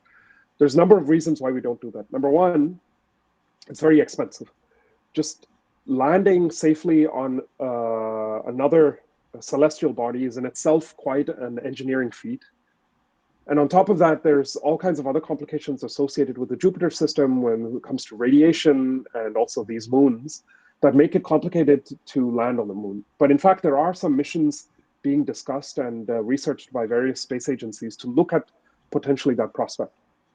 But even if we were able to do that, there's this other question that we need to take into account, and that is something that falls under the umbrella of planetary protection. So the thing is, we know that on Earth, everywhere you look, there's life. What that means is the likelihood is if we send a spacecraft to Jupiter, we might accidentally include some microbial forms of life on the spacecraft. So what happens when the spacecraft lands, if there's a lander, for instance, lands on the moon, and then whips out its life detection instrument, and then tries to detect life, but what it actually ends up detecting is the life that it brought with it from Earth. In other words, you get this problem of contamination. And there's this idea that this kind of contamination is irreversible. Once we've brought microbial life to a moon like this, will we be able to remove it, and will we be able to isolate what is indigenous life on this moon from life that we might have brought? So since this has been assessed as being a pretty high-risk, irreversible impact on a moon like Europa or Ganymede, we want to be very careful when we do something like this. And so for this reason, we're kind of tiptoeing towards these moons to figure out, is it even worth the risk? And what is the likelihood of there being life, and what form of life and where on the moon might this life exist? So that then we can consider, hey, is there a way that we can actually directly detect the life, and ideally without contaminating the moon? But anyway, this is a mission that if you follow online, you'll see in the coming years, it's going to take a while to get to Jupiter. You'll see that as we're approaching Jupiter as well, there'll be more and more information shared about the kinds of science also that will be done. But I wanted to also immediately discuss a very important mission that's just launched that I'm guessing, and all of you have heard about and hopefully even watched the launch, which was ISRO's latest spacecraft being sent to the moon, Chandrayaan-3. Basically, a successor to Chandrayaan-2 that tried to land on the moon and unfortunately crash landed. Chandrayaan-3 is now being sent to the South Pole of the moon. The first spacecraft, if it lands successfully, that will land on the South Pole. And why is it going to the South Pole? Because our data suggests that there is a large reservoir of water on the South Pole. Now, we don't expect there to be life on the moon for a whole range of reasons. It's not very hospitable. There's a very high radiation environment. It gets very hot or very cold depending on whether you're in the sun or not in the sun. There's no atmosphere, etc. And yet we are going there because we believe that, for instance, for our ability as humans to live in space, water is also important. We all need water basically to survive. So if we can find water on the moon, the chances are better that we can establish a permanent base on the moon without having to shuttle water from the Earth. So I'm raising this to say that the search for water in the solar system and beyond is multifaceted. And it is not just the search for alien life, it is even tied to human presence in space. And Chandrayaan-3, fingers crossed, in a month from now, will be landing on the moon. Hopefully that's all successful. And then we will have a spacecraft at the South Pole that will tell us much more about the available water there that will help us plan future missions, including human missions to the moon. And the thing is that over the last 30 years or so, what we've been able to do is to start finding these kinds of worlds, whether they're moons or planets, around other stars. So it started with the detection of the first exoplanet. You might have heard of exoplanets. Exoplanets can be detected both with ground telescopes and with space telescopes, and there's a variety of ways in which exoplanets are detected. Up to about 30 years ago, we didn't know whether other stars in the universe could have planets around them. Now we know that planets are everywhere. And planets come in all kinds of shapes and sizes. Here you see a spectrum of them. And it's super fascinating because by understanding the spectrum, it's helping us understand our own solar system much better, and ultimately also the Earth. What led to the formation and the evolution of the Earth, how rare is the Earth, and also in the quest for finding life elsewhere in the universe and understanding whether life is unique to Earth or whether it can be found elsewhere. Exoplanets have kind of blown that whole topic completely open. And what we believe now is it's very, very unlikely that there isn't life elsewhere in the universe, just because the chances are so small based on how many of these exoplanets that we've detected. And as I said, it's not just exoplanets. Now we're starting to have the capabilities to even find potentially exomoons, that's moons around exoplanets. So we have thousands upon thousands of these exoplanets to look through, and some of them actually look quite Earth-like. They're in a similar position with respect to their parent star, similar surface temperature, potentially the presence of water, etc. So it just seems now from the small amount of data we've relatively been able to collect in the last 30 years, because we believe that it's only a small fraction of all of the data that we could collect on exoplanets out there, that information itself potentially demonstrates that there must be life elsewhere in the universe. It's just highly unlikely from a statistics point of view that life won't exist elsewhere. And so there's this whole branch of astrophysics that's focused on life detection on exoplanets. And people are doing all kinds of very sophisticated research. In fact, this telescope that was recently launched, the James Webb Space Telescope, is actually helping to do this. The James Webb Space Telescope is kind of the successor to the Hubble Space Telescope. It's observing in a different wavelength range than Hubble. And with that, we have the ability to detect all kinds of very interesting things in exoplanets. So for instance, this was an announcement that came out from NASA recently. This is an exoplanet called WASP-39b. It's a hot gas giant, so it's kind of like Jupiter, so it's not like the Earth. What you see here are a number of graphs. I won't go into them in detail, but different graphs from different instruments that show characteristics of the atmosphere of this planet.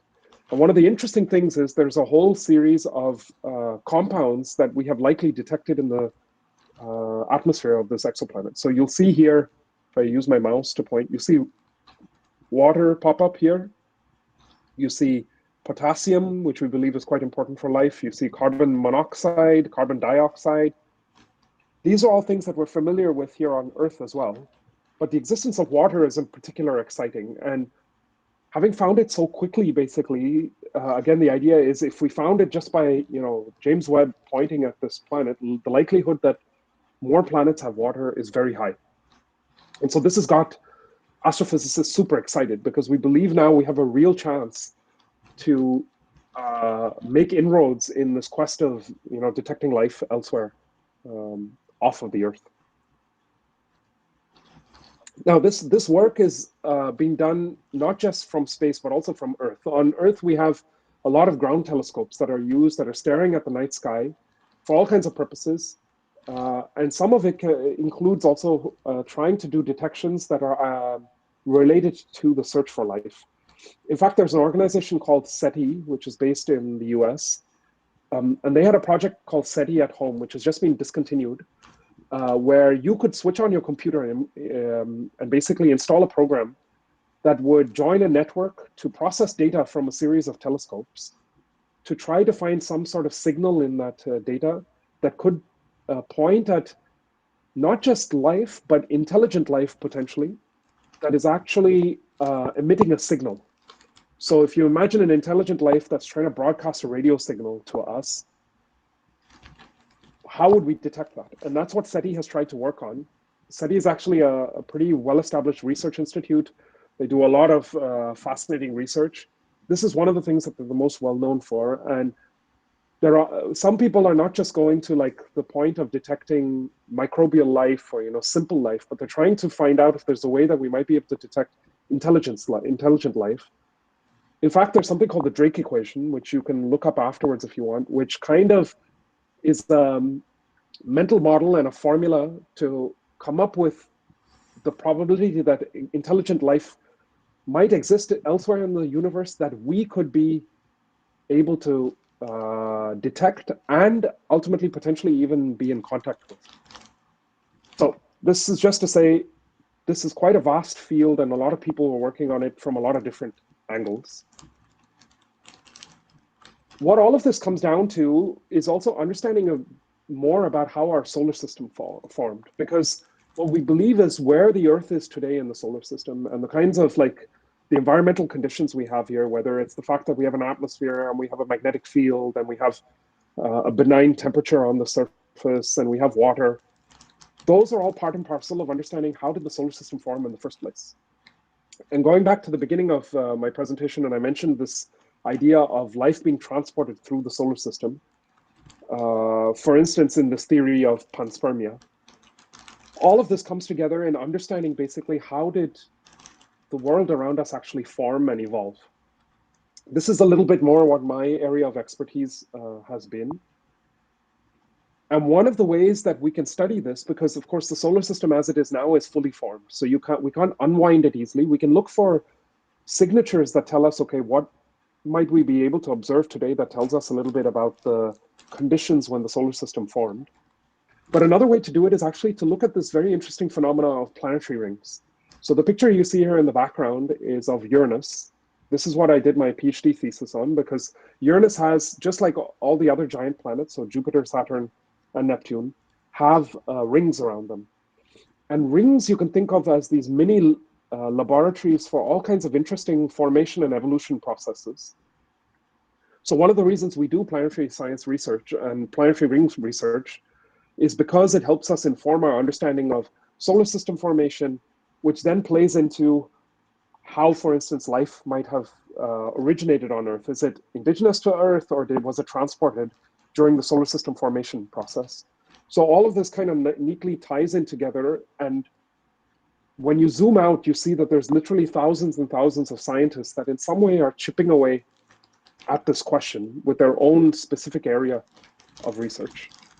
So this was the area of research that I focused on, which was not directly tied to life detection, was about how do these planetary rings actually form and evolve.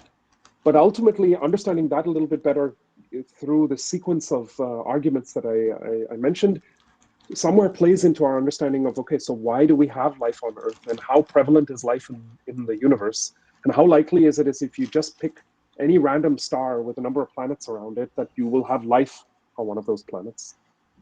So yeah, this is to give you a bit of a perspective of how vast this research area actually is.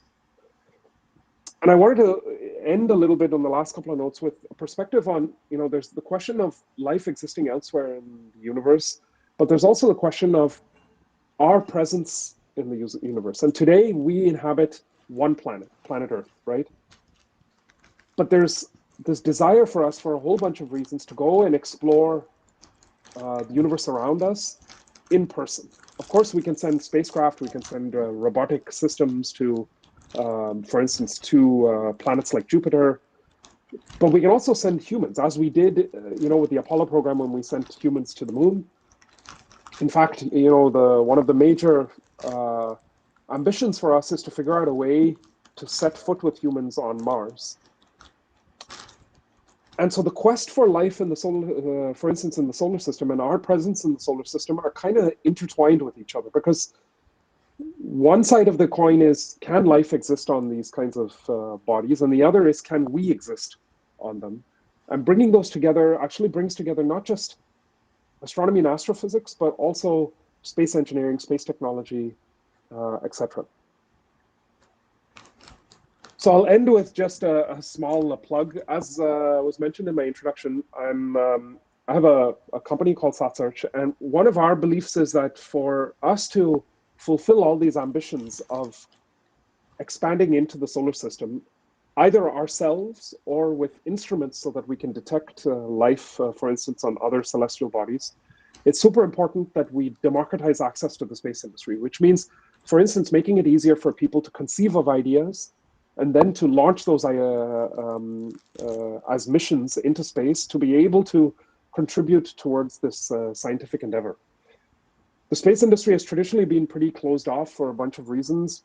We believe that the time is ripe for the industry to be open to many more people. And our little contribution to that is building a marketplace, so a place where you can go and find parts, components, systems. Ultimately, our hope is that the industry will evolve to a place where you can, just like on Amazon, buy different parts and, like Lego, build a spacecraft, ship it to a launch company, and they launch it into space. And if we're able to do that, I think we will accelerate our ability to understand the universe around us and answer a fundamental question like the one posed basically under the theme of this event, whether there is actually life elsewhere in the universe.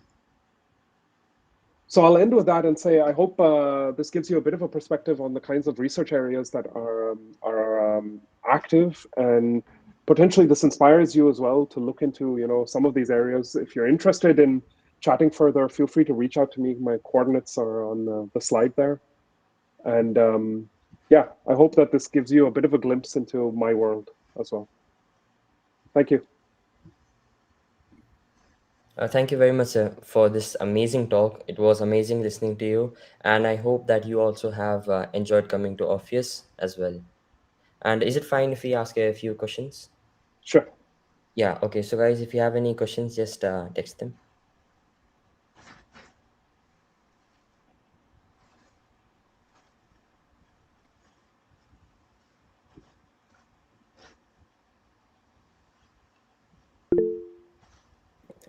So the first question was a space is a concept that does not really exist in our day-to-day thoughts for most people. And I think it's mostly because they are developed by certain organizations that are mostly like powerful and have a lot of resources. Like many technologies with time, we're able to like dilute such markets and make it accessible for like everyone. My question is like a few decades back, things like computers and mobile phones, they were not accessible to most people. Can we expect space to follow the same footsteps where it is accessible to everyone? Just say like a group of students want to make a satellite and rocket and launch them into space. Is it possible that it can happen? And if so, when? Yeah, I mean, it's it's actually fundamental to what is happening in the space industry right now. I'm not sure if you're aware, but even in India, there's quite a few universities that have student projects where students are working on building satellites. In fact, there have been a couple of student satellites launched on by ISRO, where ISRO has supported student teams at universities. I don't know how it's like in your university. You might want to ask, but I know that there are programs like this already. And in fact, ISRO is quite supportive of student organizations. I know, for instance, a friend of mine studied at Manipal. Manipal has a satellite team. So they have a student team that's building a satellite. That satellite is not launched yet, but a lot of students have worked on the development of that satellite. And in fact, the technologies have become cheap enough that you don't have to be a billionaire, basically, to build a spacecraft like that. So what is exciting about what is happening in the space industry is actually in line with what you're saying, right? Exactly as you said, in the 1960s and 70s, the idea of having a personal computer, everyone having a computer for themselves, was kind of crazy. But now it's unthinkable, right? That you don't have your own computer and that you have to log into some mainframe computer and you have to be working at a big company to have access to computing resources. So that same kind of trend is happening in the space industry. I think what is important to understand about space that makes it slightly different is that space has strategic interest. So, for instance, a lot of countries are a little bit hesitant around the idea of space being that open because it's also used for military purposes, right? So this falls on the umbrella of what is known as dual use technology. So if you have a camera in space, you can focus the camera down at Earth for, I don't know, commercial purposes or to help, I don't know, like help fishing communities, right? This is one of the applications in that ISRO is serving with a number of their satellites. But that same camera you can use to track troop movements or like, for border control or like things like that.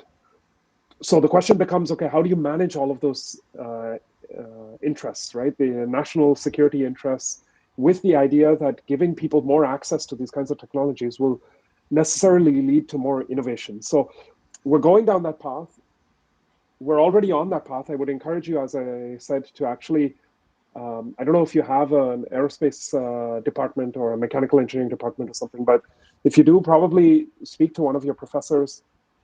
There are these kinds of programs where ISRO will support student teams to work on space missions, not necessarily financially, but from the technical expertise point of view, and they'll help student teams get basically a spacecraft on a launch vehicle launched into space. So I would encourage you to do that. And yeah, the entire trend is towards, I believe, is towards what you're saying exactly, that 30, 40, 50 years from now, it'll be just like everyone has a computer today, people will be much more aware of the use of space technology. The final note I'll make in this is one of the things that we don't do very well in the space industry is also explain to people how pervasive space technology is. I mean, if you take your cell phone and you open up Google Maps or Apple Maps or whatever, and you see that little marker with your position on the map, you are using space technology. There is a signal that is coming from space, from a spacecraft, to your device that is locating you, geolocating you on the map. So whether you like it or not, you are using space technology. All you need to do is open Google Maps and you are kind of part of the space industry. So somewhere we also don't tell people enough about how important space is for everyday life. But I think it will change. I think in the next 10, 20, 30 years, you will see this trend happen, that more and more people get access to this. And as people get more access to it, we'll see more innovation and more people participating as well. Thank you, sir. And we have a few more questions in the chat Sure. by Adarsh. Okay, you want me to read it or? Yeah, sure, I'll read it out. How would you evaluate candidacy for the first batch of people to visit other celestial bodies? And it was asked by Adarsh Vinay. That's a good question. I mean, if you look at how the astronaut selection process was done for the Apollo missions, it's quite interesting. Actually, in the beginning, there was no civilian in the missions. They were all people basically from the military. Ultimately, we did have a civilian also step foot on the moon. But what you noticed in all of those crews is that they were very non-diverse as well. There were no women on those crews. now I think we're much more aware of the importance for having diversity and inclusion. And you see this in the astronaut selection process. So the European Space Agency just had an astronaut selection process. India will have a number of astronauts also in space once the Gaganyaan program is live. And there's been a selection process that has included a holistic consideration of what are the kinds of things that we need people to do in space, and what is a appropriate representation, right, of the community of people on Earth. Today, it feels like a really tough question because there's only this very small group of people that can go to space, right? But this is one of the other things that as space technology becomes more prevalent, hopefully we will see the ability for more and more people to go to space. So at some point, it won't be about selection anymore. It'll be about, I mean, this is the vision. Whether it'll happen now or in 20 years, 50 years, 100 years, nobody knows. But the idea is one day, just like you book a flight, right, to travel from, I don't know, Hyderabad to Bombay or whatever it is, you don't think about selection, right? You just pay your ticket and you get on the flight. And ultimately, I believe we'll get there, but I don't know how long it'll take. We'll get to a place where this selection question itself will go away, just because it'll be an access question based on what companies offer. So company A, just like an airline offers you, you know, a ticket from A to B, you'll have a bunch of these companies that offer services. I mean, there's already starting a little bit in that direction. So you saw Blue Origin launched a number of civilian paid astronauts, basically. Virgin Galactic as well. And SpaceX has also done it. And in fact, SpaceX is going to be, and the timeline is a little unclear, but there's this Japanese billionaire that has bought a flight to the moon. So he's going to fly with 6 friends of his, basically a flyby by the moon. And that's entirely paid by him. So that's not a selection process. That's literally somebody showing up. Okay, the small difference is he has $200 million to pay for that. And I guess a lot of people don't have that. But ultimately, as the industry scales, that price should come down, right? And I do believe we'll reach a point where maybe you spend a few $1,000s and you can go up to the edge of space and come back down. It might be suborbital, or you might be able to go to one of these commercial space stations. People are talking about having like hotels in space, or like, I don't know, if you get married and you're going on your honeymoon, maybe you go on an actual honeymoon and you go to the moon. This is all maybe in the far future, but it is a direction in which we're going. To get back to the question itself, today, based on what we know, I think it's important in the candidates, evaluating candidates, that we look at not just their technical capabilities and their skills and expertise, but also, as I said, diverse representation of our community, right? Because our communities on Earth are very rich. Everyone kind of looks different. You know, we have different languages, we have different traditions, we have different cultures. So it is important that when we send people into space, I think that it reflects that diversity that we have on Earth. And you'll see that most space agencies have this kind of in their policy now as well.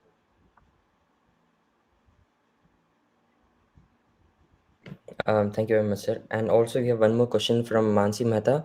What is your opinion on increase in space debris and space junk due to our advancement in space?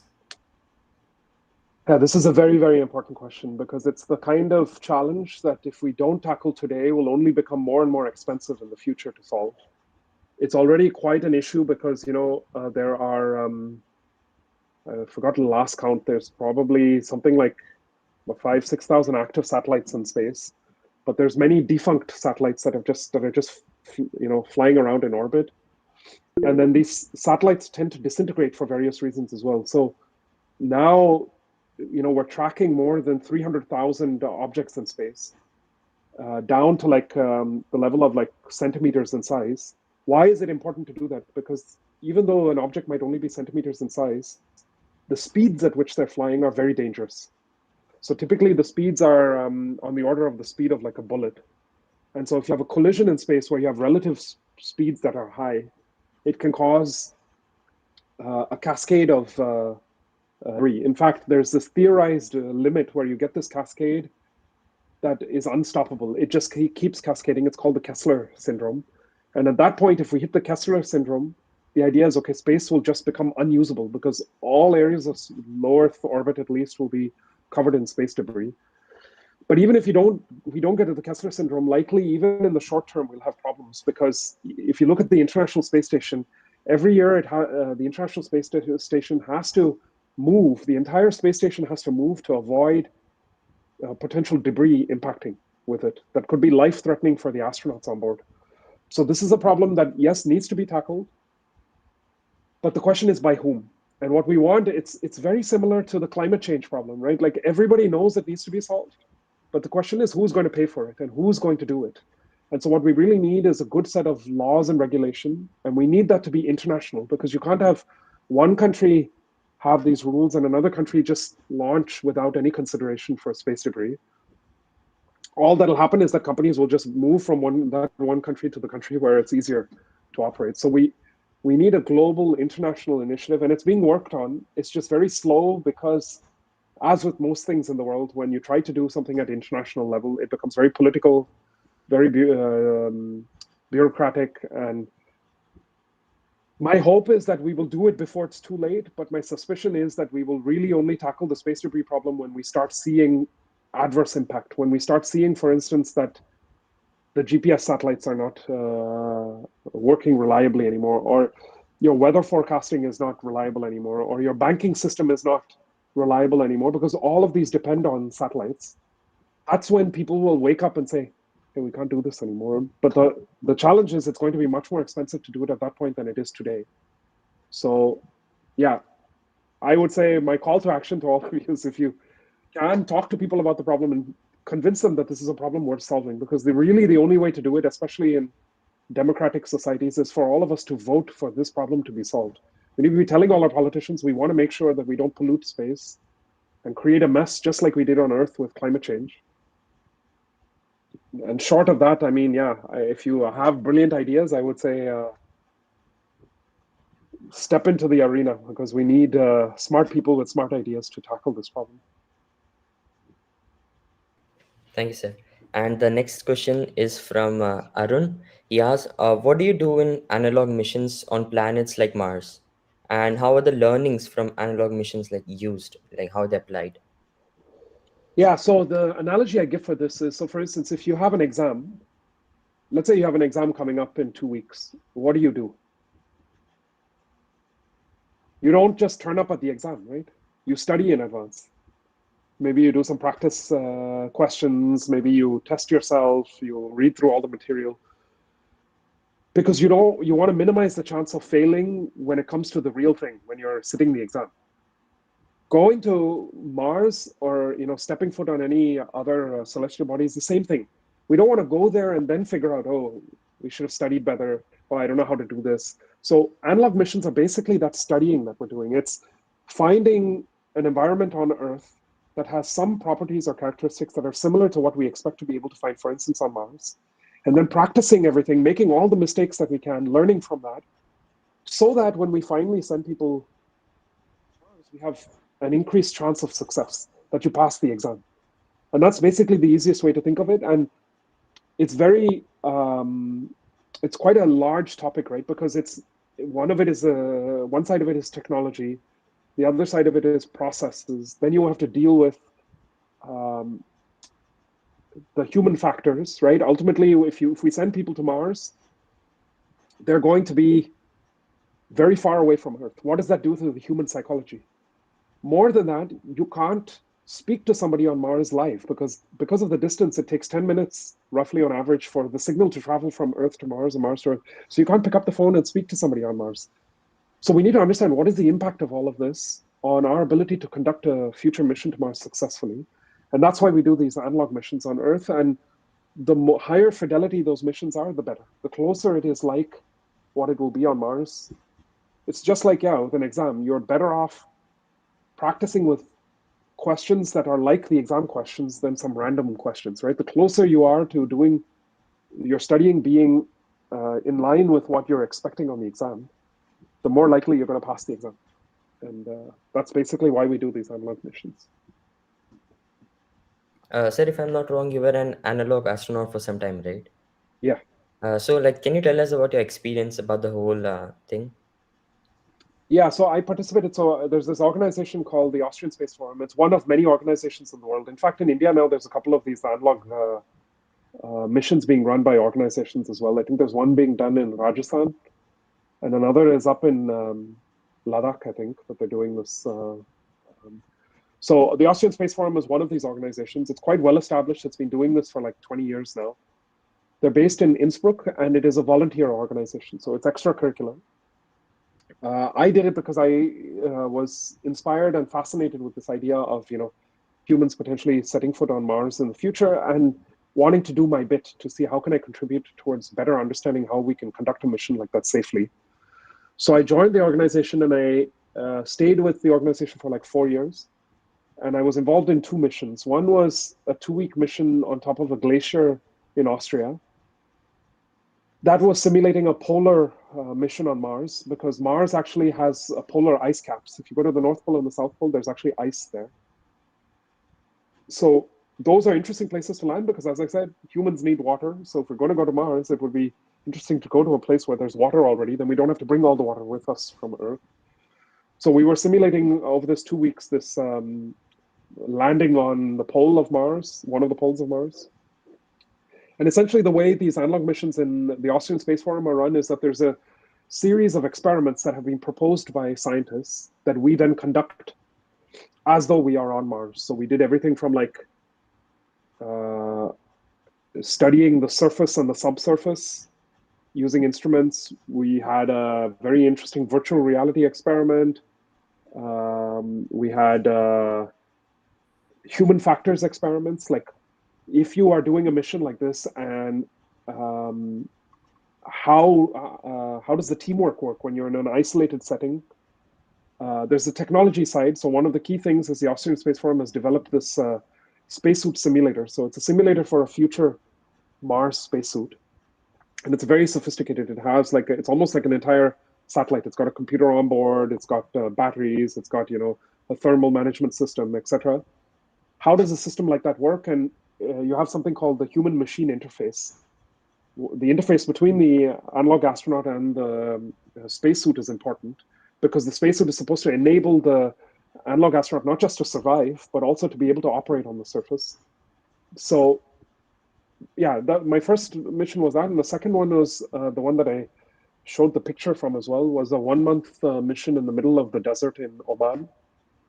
So we were in the middle of nowhere. We had this base set up, and for 1 month, we basically simulated that we were on Mars.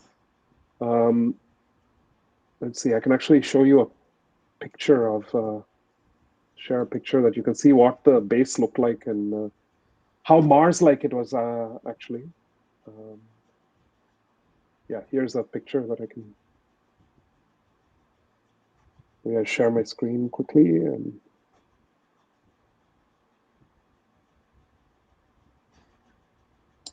okay, you see this picture?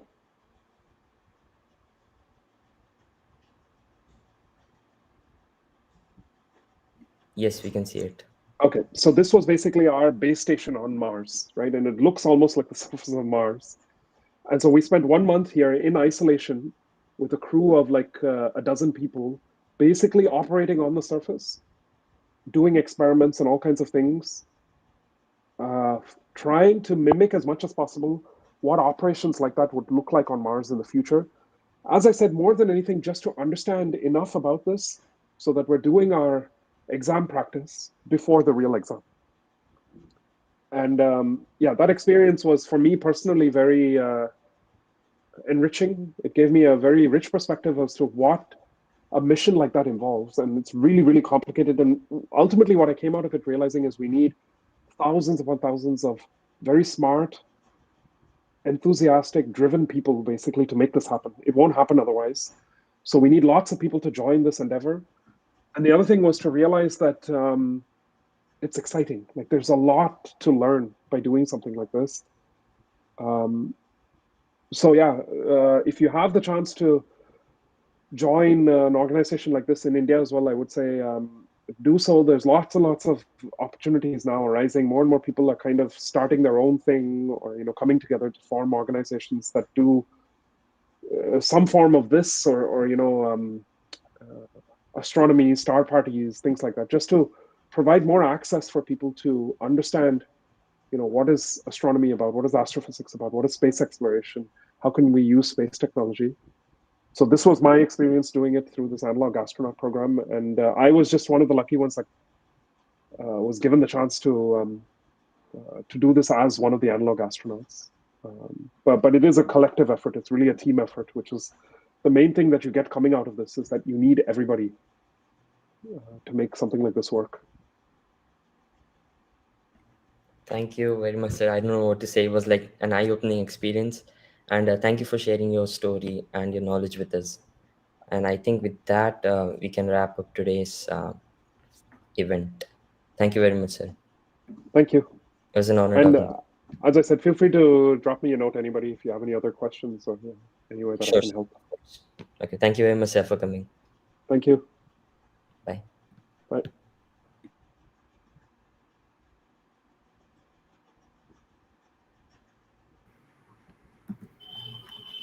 Good afternoon, everyone. I hope I'm audible. Yes, you're audible. Let me begin by saying that a good event never ends in this world. They only take a pause and keep us waiting for the next. I am the Secretary of Literary and Debate Club, NIT Andhra Pradesh, and it is my honor and privilege to deliver the concluding, or I should say the pausing remarks for today's event. I would like to express my deepest appreciation to all our speakers today for their inspiring presentations and thought-provoking discussions. My deepest gratitude to Dr. Veeresh, Dean, Student Welfare, NIT Andhra Pradesh, for his support and guidance. I would like to thank Dr. Reshma, Associate Dean, Student Discipline, Clubs and Activities, and Dr. Somya Jose, Head of Department, SHM Department, NIT Andhra Pradesh, and Faculty Advisor of Literary and Debate Club for her constant support, guidance, and to motivate us to do better each year. A shout out to our media partner, Graphic Cafe, NIT Andhra Pradesh, for ensuring that the YouTube live stream ran smoothly and the discussion reaches a wider audience. Thank you to the audience members for being patient throughout and actively listening to the ideas and discussions put forth by our guest speakers. My deepest gratitude to the members of the Literary and Debate Club who have worked tirelessly to put together today's event. Arun, who took up the responsibility to see the event from start to end. Nitya and Shweta, who have been a tremendous help with the PR activities involved in the various aspects of today's event. And last but not the least, Aman, for constantly motivating, guiding, and showing by example the role of a good joint secretary. Once again, thank you all for attending today's event. We hope you enjoyed it and look forward to the upcoming events of our club. I am not sure how much of this I am allowed to share today, but we have a model parliament session that Krishna has been working really hard on, an online escape room event that should be coming up soon, an official Literary and Debate Club podcast that Maitri has been working on, and a bunch of ideas that have us excited for our college's very first technical fest, Vulcanzy, that will be held next semester. Once again, thank you everyone, and make sure to follow our club on Instagram at LND_NIT Andhra for all future updates. Thank you and have a great day ahead.